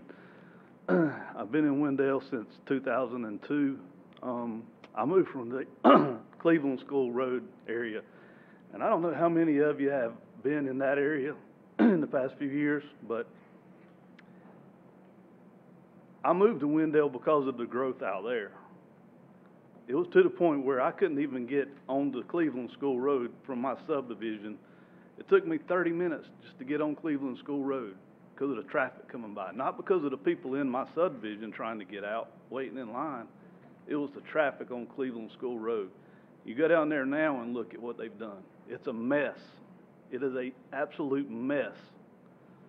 Anybody that enjoys rural living couldn't stand that kind of atmosphere. My lot is right next door to Cassandra's, and there's no natural buffer there. So when I go out on my deck, all I'm going to see is the backside of this row of houses. I've been there 20 years. Would any of you like to see that in your backyard every day after 20 years?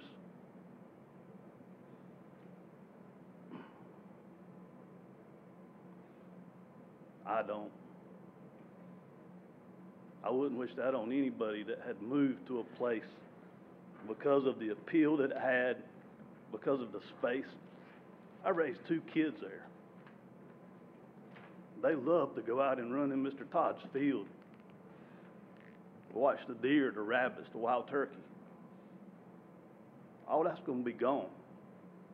Never see that again from 7213. Never. Thank you. Anyone else?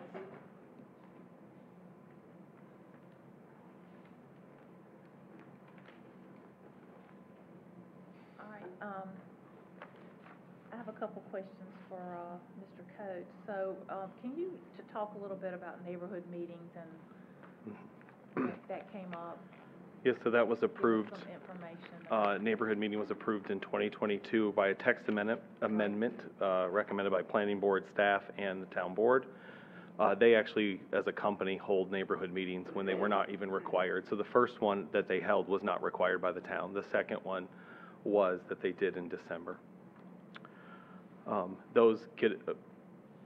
They can hold them in person or virtually.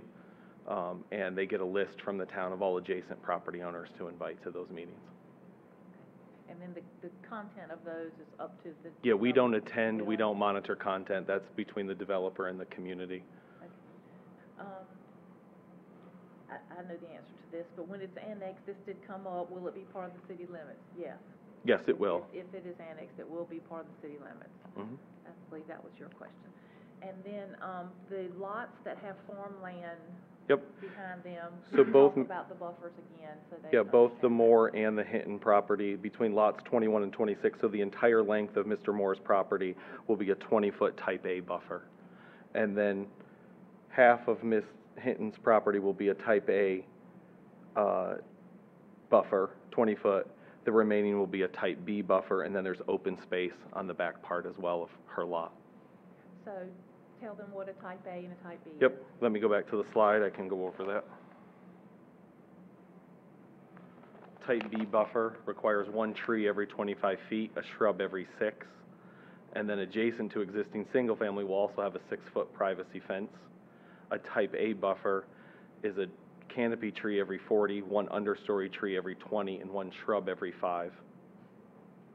And I believe in this instance, the plantings were going to be on the inside of the fence. Yeah, so they will see plantings, So then the they would fence. see- They will not see fence and And no then the plantings. The plants on the other plantings will be side. facing their homes, yes. One extra question on this, if you don't mind. The type A buffer there that you have on the screen, Brian, does that also include a fence? It says, the zoning condition, I believe, says along all existing single-family, so yes. I just wanted to make, Yep. because it was in the one with the type B, Mhm. just want to make sure it carried over. But that was my understanding of Right. it. Thanks. Are there any other questions from the board? Yeah, and I think it's important to clarify that, because if she's got two different types of buffers. Yeah, that's why I said. be Correct. real Make sure that specific. there's fence, the entire span. Give me 1 second to go over.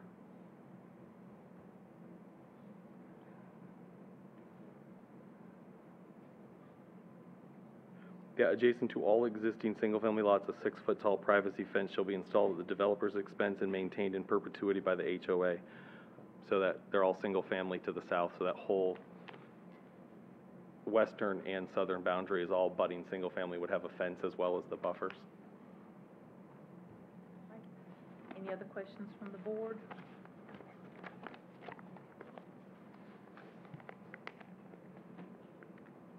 Anything from anyone else, the applicant, anything else?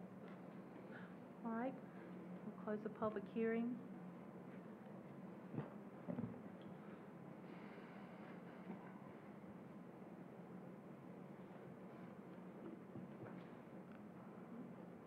Madam Mayor, I got a question for the applicant. Sure. I'm gonna try to be a little more direct than my rambling last time and see if we can get on the same page. I appreciate that you built in the buffers, specifically the type A buffers. I think that that's good practice. Dean likes to say that, good fences make good neighbors. I believe that. I understand the density piece. I appreciate the traffic improvement piece, and y'all's demonstrated commitment through a couple different projects now of focusing on that.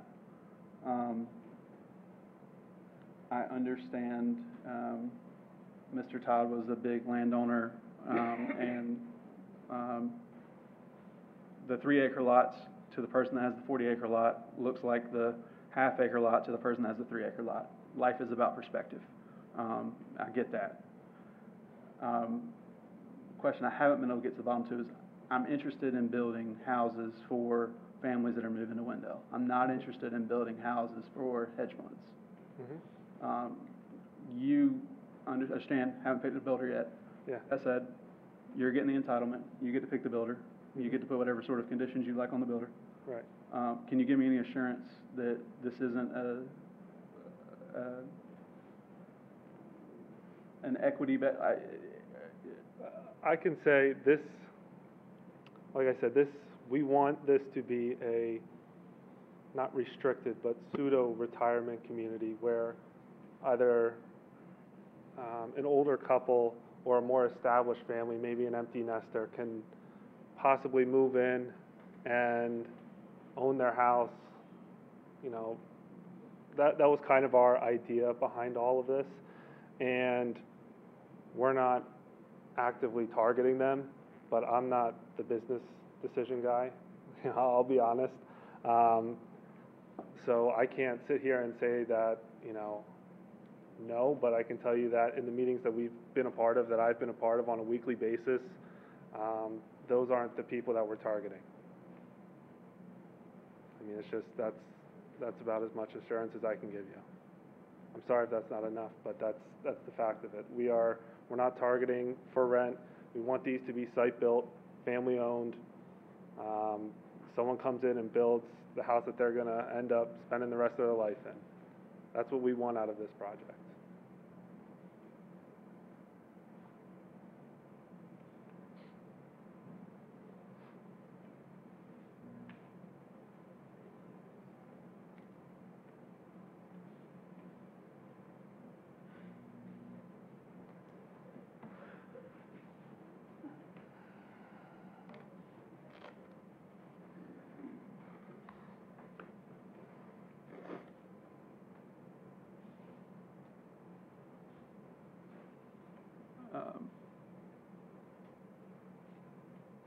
I mean, you closed the public hearing, right?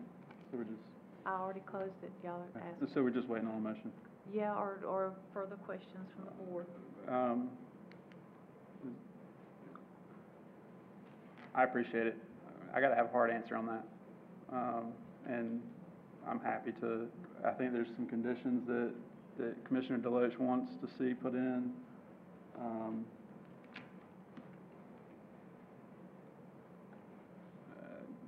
So I,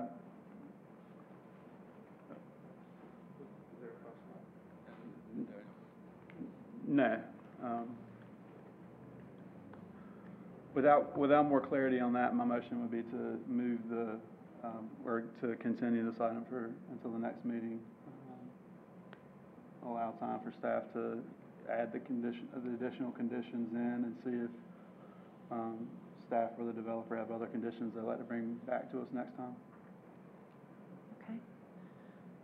So we have a motion to table this for 2 weeks, Whenever our next meeting is. okay, to our next meeting. Except for both items. Yeah, it's for both, for everything. So, can you include that in your motion, maybe? To, the annexation petition and the rezoning request be tabled till our next meeting in 2 weeks. Just like you said it, Madam Mayor. So, we have a motion to table, the annexation petition and the proposed rezoning request for 2 weeks. Is there any discussion on the motion? My only discussion will be the same thing I always say, which is 2 weeks, 2 months, 2 years. I'm okay with it. I'll add one more piece of context. I count votes for a living, so that's the brain that my mind is always in. So for those of you counting votes at home, my personal opinion is the votes to pass this are completely here. That's not what we're working to do, is to pass a project. We're working to get a project right and get it to a place where we're all comfortable with it. And that's the spirit of my motion. I certainly know how I would vote if forced to vote tonight, but given that I'm not. Okay, I'm so, sorry, go ahead, that's okay. 2 cents in too as well. Just the only thing that I'll just speak to, I think this, a lot of things that were raised, questions by citizens, I think this project is, it was a good of answering that. I agree with, there's some bigger issues that a lot of y'all are saying that, just, the continuity of what you're at now to what you're gonna be looking at. And I don't think that addresses that need at all.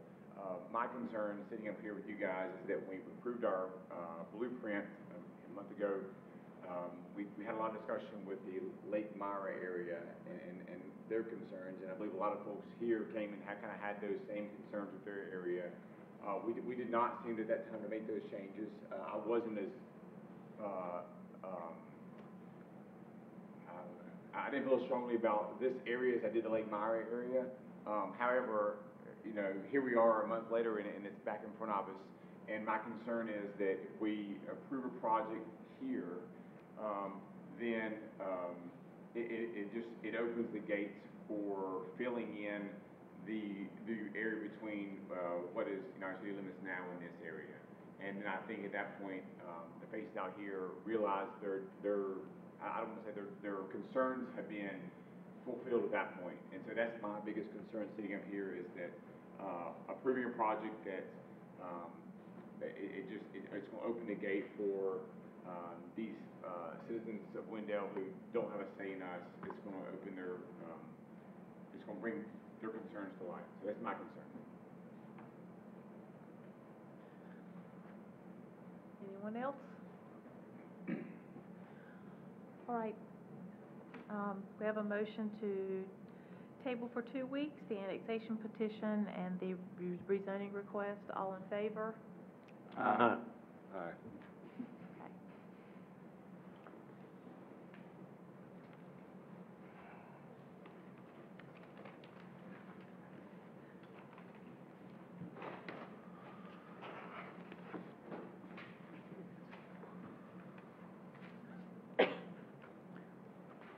Right, item 5C is a zoning map amendment request, ZM 22-01, to rezone 217 Magnolia Street from residential 3 to neighborhood center. Good evening, Mayor and board members. This public hearing before you is a zoning map amendment, ZM 2201, to rezone 217 Magnolia from residential 3 to neighborhood center. We're asking you tonight to hold the public hearing and consider making a motion to adopt the attached ordinance. The applicants are requesting to rezone a parcel located on the west side of Magnolia Street, just south of Wendell Boulevard, from R3 to Neighborhood Center. The applicant had previously submitted a request to rezone this parcel to DMX in February of 2021 in conjunction with an application to rezone 3340 Wendell Boulevard.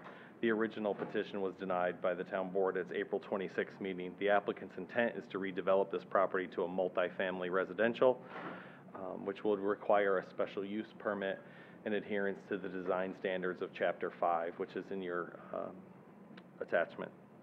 This is not a conditional district and does not have a master plan with it. This type of rezoning allows for all permitted uses in the neighborhood center zoning district. The area up for request is 0.71 acres. It's a large parcel close to the downtown core. It's already within our corporate limits. Current use is residential. Proposed use by the applicant is multifamily, whether it be duplexes, townhomes. They have no development plans at this time. You can see the surrounding zoning in this area. The school and everything kind of north of Wendell Boulevard is neighborhood center. There's a few parcels south that are neighborhood center. DMX, which goes throughout most of the downtown, and then Magnolia Street and a little bit of Cook Street are residential 3. Neighborhood center zoning districts are coded for areas to have for residential or mixed-use development in close proximity to the existing and planned neighborhood centers. The intent is to create a higher density residential areas that complement the commercial districts in physical proximity and pedestrian connectivity. Different housing types and lot styles are encouraged. These are the setbacks and the lot widths if the applicant were to move forward with redeveloping the site. Apartments, townhomes, duplexes, all would have to come back to you for a special use permit before plans were submitted. Commercial, depending on the commercial use, may or may not have to come back to the board depending on the intensity. So you can see the different lot widths, different setbacks, side setbacks, rear setbacks, maximum height, and the minimum height. Buffers. UDO requires a 20-foot type B buffer where a more intense proposed use abuts an existing single family. And as we mentioned before, a type B requires 1 tree every 25, 1 shrub every 6. So if the applicant were to build multifamily or commercial on that, the 20-foot type B buffer would be applied. If they continue just as a single family use, single family to single family doesn't require a buffer. Parking requirements, depending on what the proposed use is, that would come back to you. If it's a quadplex, for example, would require 8 parking spaces would be required. If it's a commercial use, let's take office or service, 4,000 square foot building, then it would have to have between 8 and 12 parking spaces. On-street parking may also be permitted in that area. Typical street, local streets, 52-foot right-of-way with travel lanes, street trees, sidewalks. It's key to note that the property is located on Magnolia Street, which is a publicly maintained street, does not meet our current local standards. Therefore, if the site were to be redeveloped, the applicant would be responsible for required upgrades to Magnolia Street along their frontage, which would include sidewalk, curb and gutter, and street trees. Blueprint Wendell classifies this as the downtown and downtown fringe area. The core is a major development node, is unique as a link to community history and source of identity for the town. Commercial buildings have distinct characters with events and public art contributing to the sense of place. The downtown fringe relies more on a residential development with many structures dating back 50 or more years. The synergy between the core and the fringe is important for creating walking and connectivity between the uses, developing consistent streetscapes and quality of maintenance to what amounts to be calling card for the town. In this downtown core fringe area, multifamily like a duplex, townhomes are appropriate uses. So are 1 and 2 story office type uses, retail, co-working space, civic uses, and other uses like a public green and amphitheater. The proposed rezoning request is consistent with the Blueprint Wendell 2030. At their April 18th, 2022 Planning Board meeting, they voted 8-0 in favor of recommending approval. The requested zoning map amendment is consistent with the Blueprint Wendell 2030. and the neighborhood center zoning district allows for uses that are listed in the category. It's reasonable in nature due to its residential character and proximity to the DMX zoning district. I can field any questions you have. I know the applicant's business partner, I think, was planning to attend as well. So I can field any questions that you have. Okay. Let's open the public hearing. Are there any questions from the board?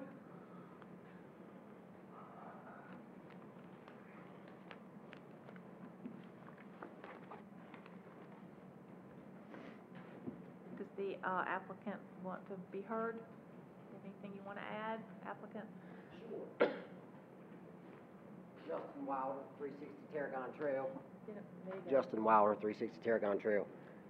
Clearly, if y'all been down 217 or been down Magnolia Street, you can tell it's an eyesore. It's pretty bad. Our intent is to dress it up, clean it up. We originally went for the DMX rezoning with a written plan and brought forth Mr. Jeffries with us on our behalf, brought his information. We had a written plan. There was nothing he had. His was approved, ours wasn't. Just saying. But our whole intent is to dress that up, to make that look better for the town of Wendell. Nobody's living there now. It's not habitable, in my opinion. I wouldn't want my kids to be there. So that's our whole intent. I've been a resident of Wendell I grew up here. So take it for what it's worth, but our whole goal is to clean that up because nobody wants to look at that, you know. I mean, I know I don't, and I own it. So anyway, thank you guys. Appreciate everything. Yeah. So how does the rezoning help with cleaning it up? Cleaning it up, we can tear that piece of junk down and put something back What prevents you from tearing it down today? I guess what I'm asking is, like, why does the zoning have to change in order for that to happen? It doesn't. It's just a plan that we had to try to enhance our project, but also enhance the visibility of it. And we didn't spend thousands of dollars to have drawings done to come get turned down again. So that was where our mindset was at. So I made the motion to turn down the last one, I believe, and I'll tell you exactly why I did. There was no one here from the applicant, so I couldn't ask anybody a question. And the plan that I understood was a possible repair shop or type of a service type shop, but I had no one to ask that question to, Sure. Which is why. And to your point, Danny's got approved because I know Mr. Jeffries, and I was able to go talk to him and ask him, hey, what do you think about this? But he wasn't here either, right? No, but I'd spoken to him. I didn't have so to a point, just understood what the goal was, what you're trying to do. Yeah. That would be quite helpful. Yeah. Put townhomes or duplex or triplex, something of that nature.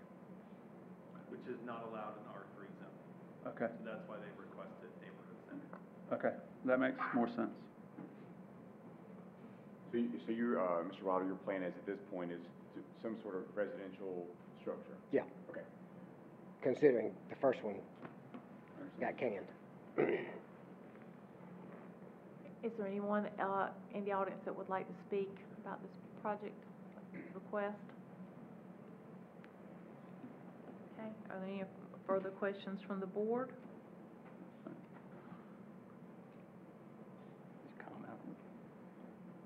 I was going to ask real quick, of the three items he mentioned, just to clarify for us, how does that impact moving forward if we approve this and they intend to do, which they don't now, A, B, or C, does that come back before us? So I believe he mentioned duplex, quadplex, or townhomes. All three, if proposed, would have to come back to you for a special use permit if it's not done in a conditional district rezoning,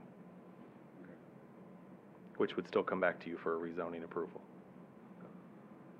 I do have a follow-up question into that. What sort of uses would not require a special use permit under the new zoning?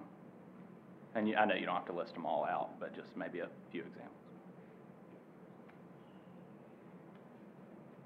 So in neighborhood center permitted uses, but they would still have to meet the guidelines of building requirements, material requirements, things like a bed and breakfast, a bank, government services, home occupation, laundry, medical, post office, professional services, a restaurant, school, dance, those type of uses. Permitted with additional standards, child and adult daycare with 8 or less, drive-through, dwelling secondary, general retail of 10,000 square feet or less, live-work units, micro distillery. Special use would be any multifamily, which we consider duplex, triplex, quadplex as multifamily, alcohol beverage sales, bar, tavern, nightclub, pool hall, a daycare with more than 8 persons, college, universities, event venue, retail over 10,000 square feet, hospitals, shopping centers, and then cell towers would all be special use permits. The design standards within district or in that zoning district for commercial buildings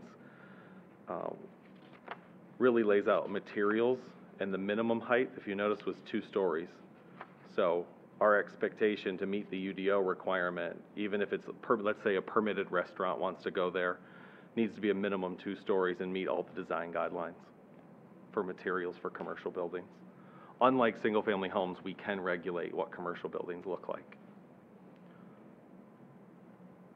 After, Mr. Wilder, can I tell me what was going on and kind of try to clarify his picture a little more from last time? To me, last time, I think it came up and was discussed that while the corner lot seemed a little bit more set in stone, we're waiting for the blueprint to come through, we have this other stuff going, and we felt like kind of seeing where that laid out would give us a little better guidance. So, I mean, at this point, being if it was a townhome, anything really like has been discussed tonight would be, I feel like, harmonious with the adjacent residential and then some of the other sharing businesses, so I have no problem with approving this. Madam Mayor, for a motion. Well, let me close the public hearing. So, are there any other questions from the board, comments? Yeah, comment. Okay, go ahead. I'll start just one, and I was, I guess, maybe the one member of the board that was not here last time. So I was here and listened, but not as a board member. So I'm fresh a little bit. I'm going to take it as an opportunity to talk a little bit.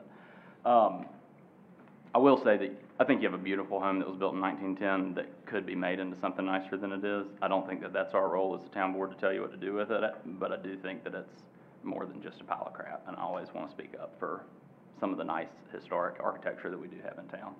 And there's some great opportunities for historic rehabilitation preservation programs and partnerships with the different levels of government.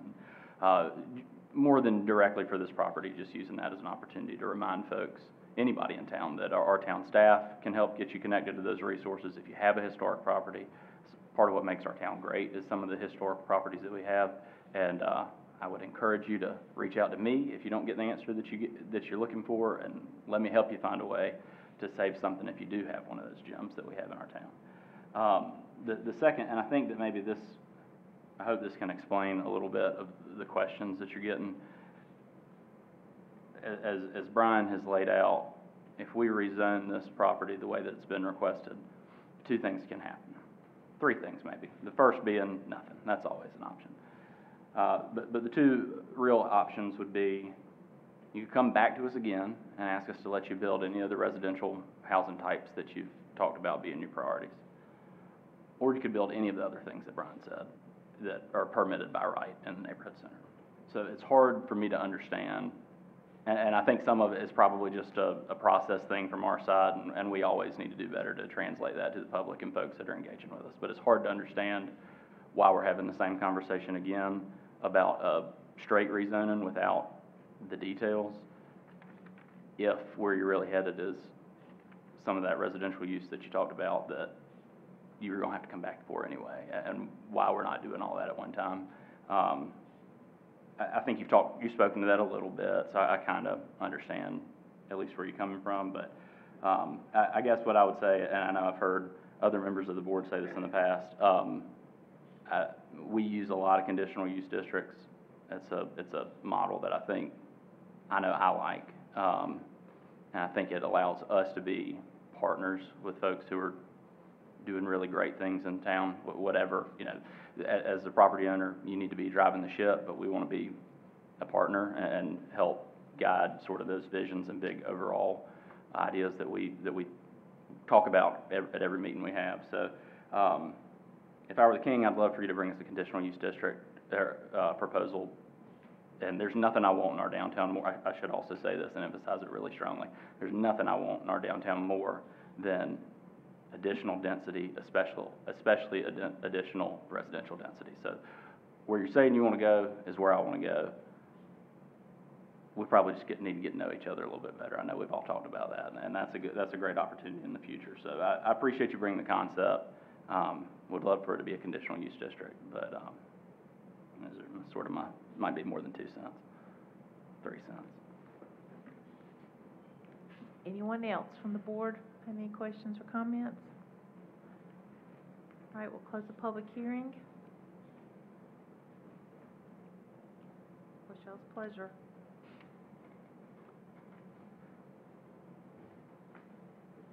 Madam Mayor, for a motion.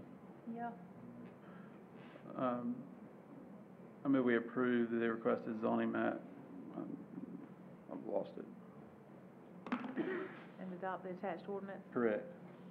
So we have a motion to approve the zoning request and adopt the attached ordinance. Is there any discussion on the motion? All in favor? Aye.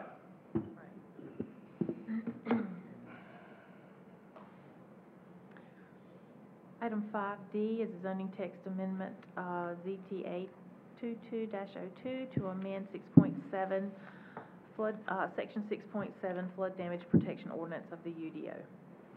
Good evening, Mayor and Council. This is a request to hold a public hearing and propose text amendments to our section 6.7 of the UDO, the flood damage protection ordinance, and make a motion to adopt the attached ordinance. The town's flood damage protection ordinance is based on model ordinances in the firm flood map prepared by FEMA. Due to updates in the FEMA flood maps that are scheduled to become effective on July 19th, 2022, the state of North Carolina has worked with FEMA to update the model ordinance language. The draft provided includes language necessary to continue enforcement of the flood damage protection ordinance is required for the town. All municipalities in Wake County are going through this currently right now. We all have to update our ordinance by the July 19th date.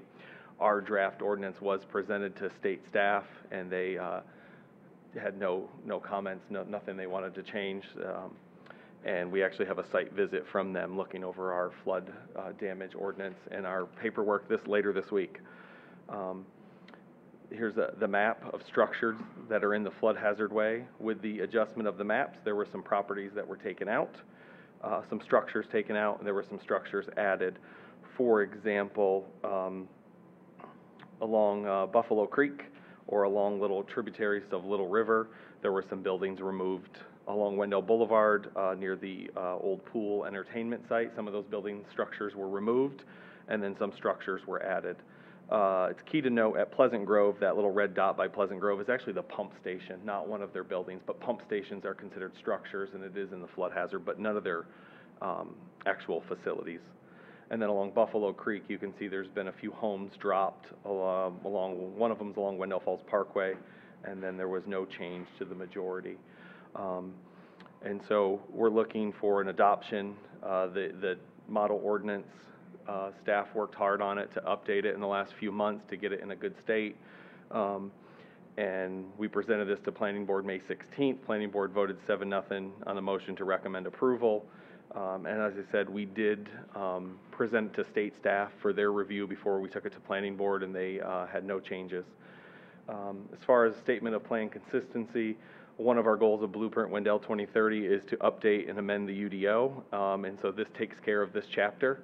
And so it also, one of our goals in the comp plan is to discourage development in flood-prone areas, and so having an accurate map is very helpful in determining what steps people have to go through or what properties are in the flood hazard way.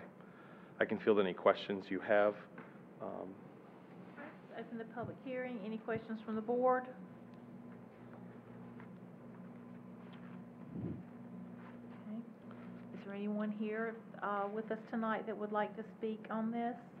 Citizens?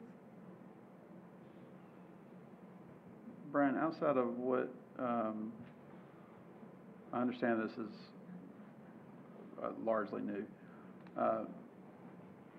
but but outside of needing to comply with the new rules, in addition to what we already had on the books, is there other stuff in here besides those two things? Like, so it was either A, already on the books, or protection was already on the books. We haven't removed any protections, nor have we added any other than just complying. The only language that was removed was language that the state recommended removal. We added, there's new definitions and things that did not exist before. There's clarifications, like, for example, if one easy one that I think is really helpful, if your HVAC unit sits in the floodplain or floodway and you want to replace it, you're allowed to do that. It's clear in the definitions that you can. Previously, it was unclear, and so I think a lot of places handled it, everyone handled it differently. So we took the exact language from the state and inserted that. We did not take out anything that wasn't recommended to be taken out or required to be taken out. When you say the state, is there a particular agency or like who does partners with you on this? Yeah, so we, Matthew Stillwagon and, do you remember the gentleman's name? I can pull it up real quick on my phone. Just the agency name, not the... Yeah. Give me 1 second to see exactly, because I never get the acronyms right, so give me 1 second.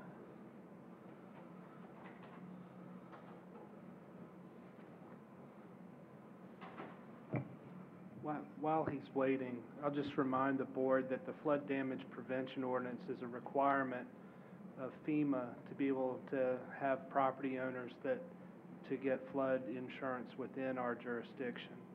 And so having an up-to-date, accurate ordinance allows us to continue to be a participant in the National Flood Insurance Program, which is federally insured insurance program that otherwise you cannot get insurance for water damage to your home.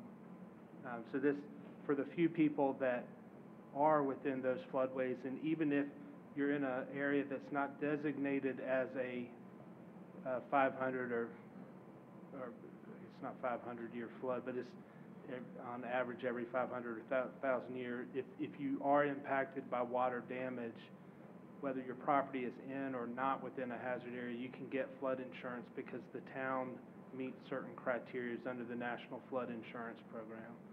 And so this is a required update, I think, to your point, Commissioner Joyner, to keep our ordinance up to date with those standards. While we don't have a lot of property, this doesn't affect many properties in Wendell, it does provide the latitude for all of our residents to get flood insurance if they so choose.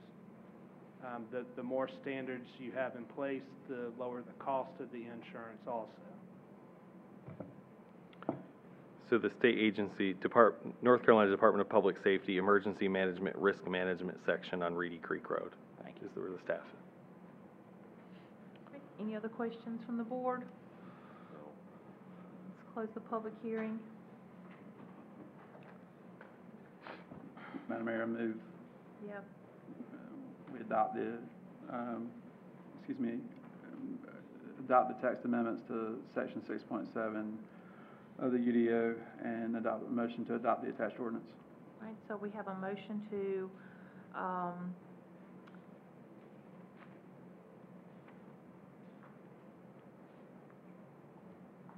could you state that again? I'm sorry, I've got it written down funny. To adopt the text amendment, as well as, to adopt the attached ordinance. That's what I was getting ready to say, it's all in the ordinance, that's what I was thinking. Okay, so we have a motion to adopt the ordinance. Is there any discussion on the motion? All in favor? Aye. Aye. All right.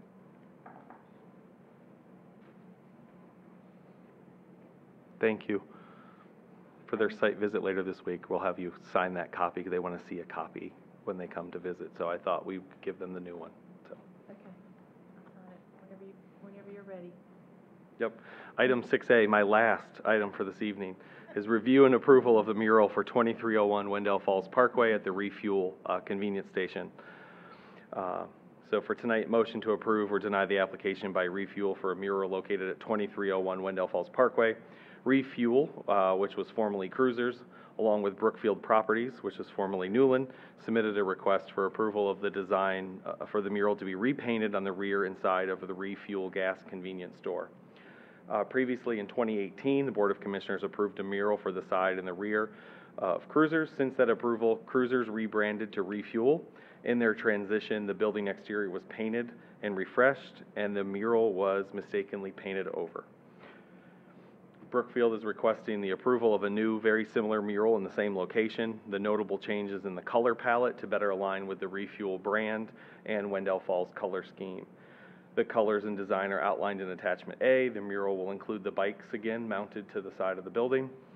They will be painted stop red, and they will follow the UDO guidelines and recommendation from the Commission previously to extend no further than 6 inches from the plane of the wall. The bicycle theme on the mural does highlight the development's active bike trails and will serve as a marker for the future Greenway Trail connection, which would connect Wendell Falls Parkway along the edge of the Refuel site. The artist, Autumn Coblin, who painted the original mural, has been selected to paint this mural again. Refuel is fully funding the cost of the mural. Previous image, proposed new color scheme.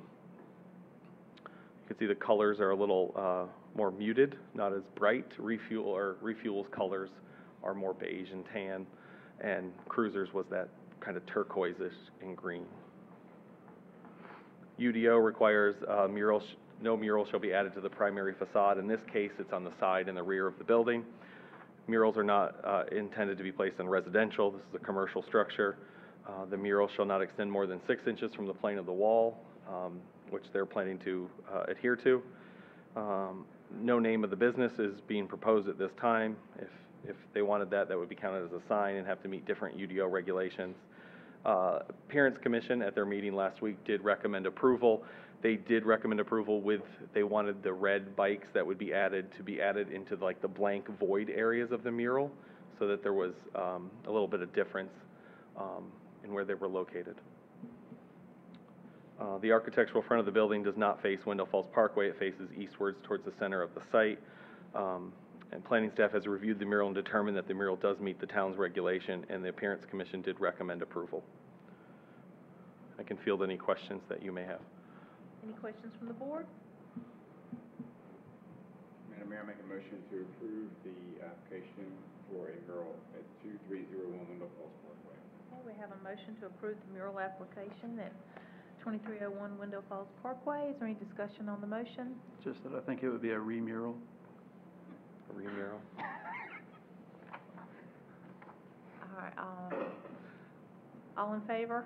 Aye. All right, moving into our other business, Wake County Fire Commission, Commissioner Joyner. Thank you, Madam Mayor. The Wake County Fire Commission met last week and discussed two things. One, long-range plan, which discussed response times, within Wendell, as well as across the county, and how we will be locating stations in the future moving forward based on some of those response times and the data behind that.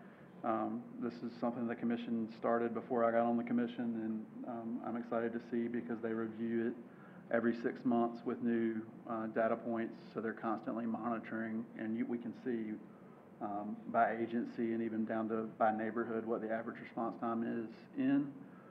Happy to report that the Wendell Fire Department budget was approved in the county budget. As a quick reminder, that includes 3 new battalion chief positions, as well as 3 new firefighter positions, as well as a variety of small capital requests. It increased the fire department's operating budget from $2.7 million to $3.5 million this year, and also makes it, for the first time ever, the fire department will be hiring non-certified staff to send through an academy to put on in those 3 spots and paying for them to go to the academy. That's made possible through ARPA funds and a DEI program with the county. So that'll be the first time in Wendell history that I'm aware of that we have a means and mechanism for pulling people off the street and taking them all the way to a career, which is a cool thing. So lots of good things going on at the Fire Commission, Madam Mayor. Great. Go ahead and have our commissioners' comments and start with you.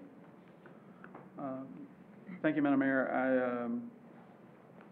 I alluded to this earlier tonight, but I would encourage us all, I think we're done with budget, so it's back to text amendments and rezonings. And I'd encourage you to do a couple of things as we work through all of these. One, always happy to have conversations with folks, but have to actually have the conversation with you. It doesn't count if we don't have a conversation, but want to talk to you. Two, everything is relative. So to the person with 40 acres, when the subdivision that was doing 1 acre lots moved in, that looked like a threat to the farm. I would argue that many of the farms that you see left aren't owned by the same people because those farmers have decided to move on. It's not a good thing or a bad thing. I'm just saying that life is about perspective. So to the folks that have an acre lot, I can understand why that seems like the very minimum that you could live on, because it is the very minimum that you're currently living on. I get it, there's scale. The other piece of that is we're a growing community, and we're working well in building a community based off plans and data and outcomes. So when you see the traffic analysis, or when you see the level of detail that goes into the plans, simply saying that you don't like it doesn't carry a lot of weight with me, at least personally. Giving me the idea of the condition that you would do to improve it is very helpful. I want to be helpful. I think everyone on this board wants to be helpful. Sometimes we get lost in a middle ground of we'd like to be helpful, but no can't be the answer. So let's find a solution piece. That is my comments on tonight, and I will say that so that everyone playing from home can see. There's several people tonight that I'd love to have a conversation with, and I've had this conversation more than once. If you were to look out in front of me right now, not a single person is here. So I don't get to have that follow-up conversation. My cell phone number is 252-904-4381. All of our numbers are online. If you have questions or concerns, please reach out to us. I'm certainly appreciative of folks' time, but want to be helpful and want to get the best product. And with that, Madam Mayor, there's so many fun things going on in town. I had a great time Saturday at fun stuff going on in downtown. I'm looking forward to meet on Main this weekend. Lots of great stuff going on in Wendell. Thank you. Commissioner Lutz? Thank you, Madam Mayor. I'll echo Commissioner Joyner's comments. We have these things, and I think we all see them on our agenda, know what's coming. But it helps me to begin discussions earlier versus here in the boardroom too. So if citizens have these concerns, they see things coming, I think we're all open and willing to talk. Please reach out to us ahead of time. If it's just simple to see where your concerns are prior to, try to maybe get some answers. I think a lot of things that get brought up by the time we get through the presentations, I think a lot of those get calmed down a little bit. So I would also echo those comments. Tons of fun stuff coming up. I'll let Mayor Gray roll through these more eloquently than I can. But I will say that my son had his first day at Camp Choices today. And I've been hearing about Camp Choices for years of being on the board. And it was his first year he got to attend. And unfortunately, Dad picked him up early today, right before the fire hose came. So I lost some cool points in that one. But he had a great time, and he can't go back tomorrow. So well done from the Wendell Police Department for putting that on each year. Thank you. Commissioner Eatman? I'll only quickly reiterate what Commissioners Joyner and Lutz have said. Please, please, please reach out. If you have a question, if you have a concern, let's talk about it.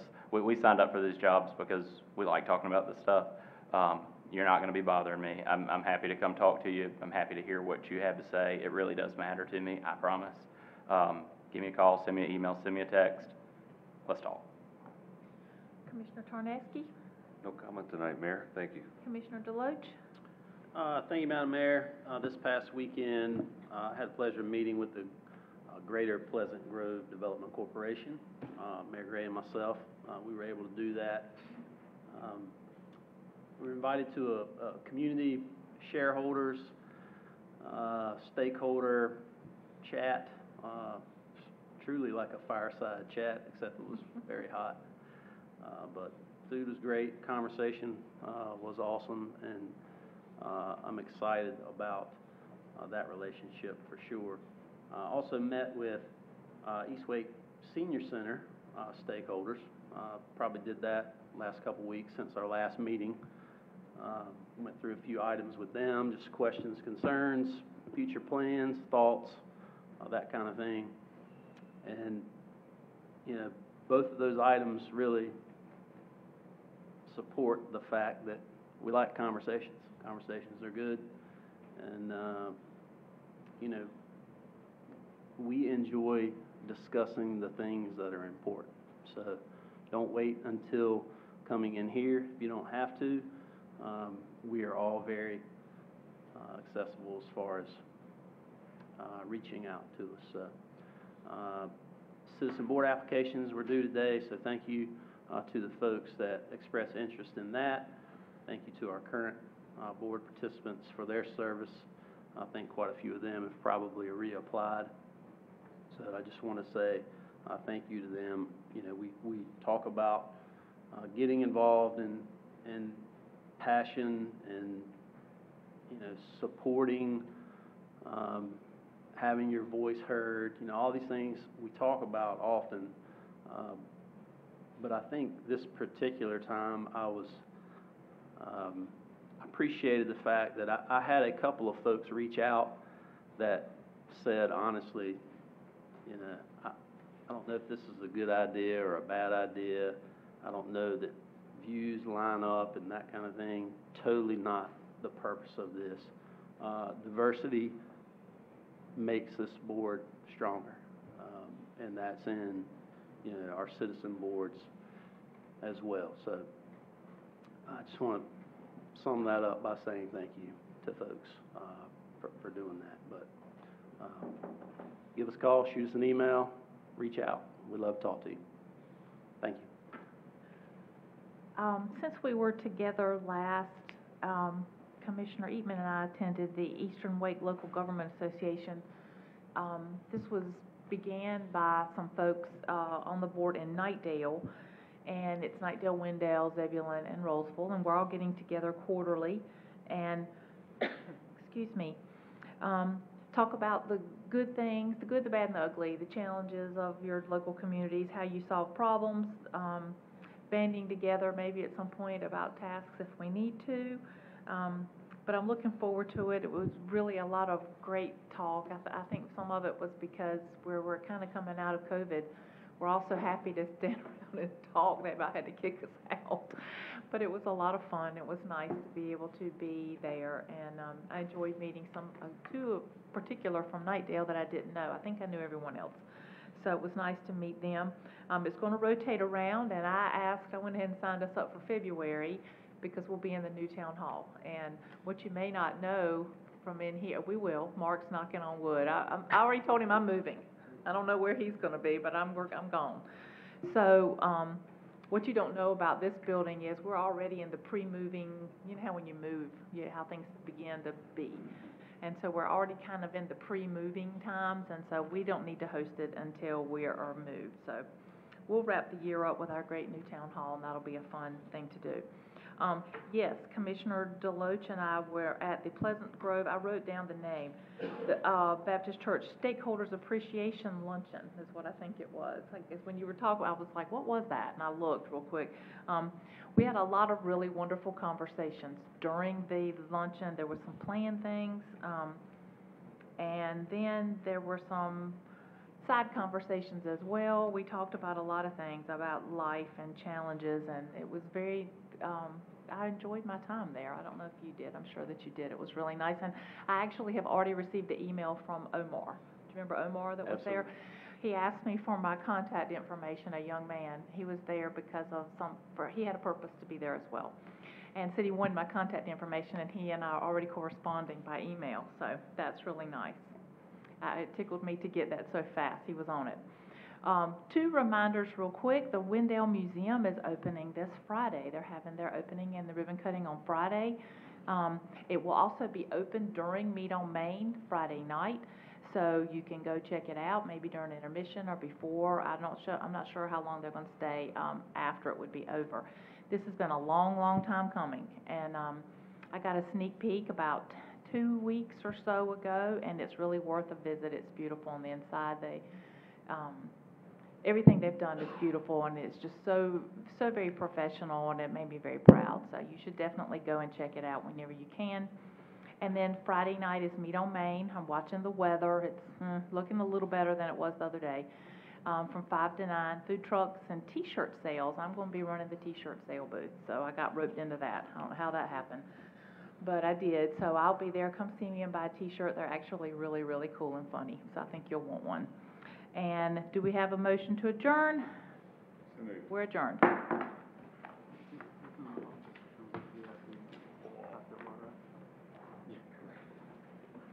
About 9:30 hour, I'm like, maybe.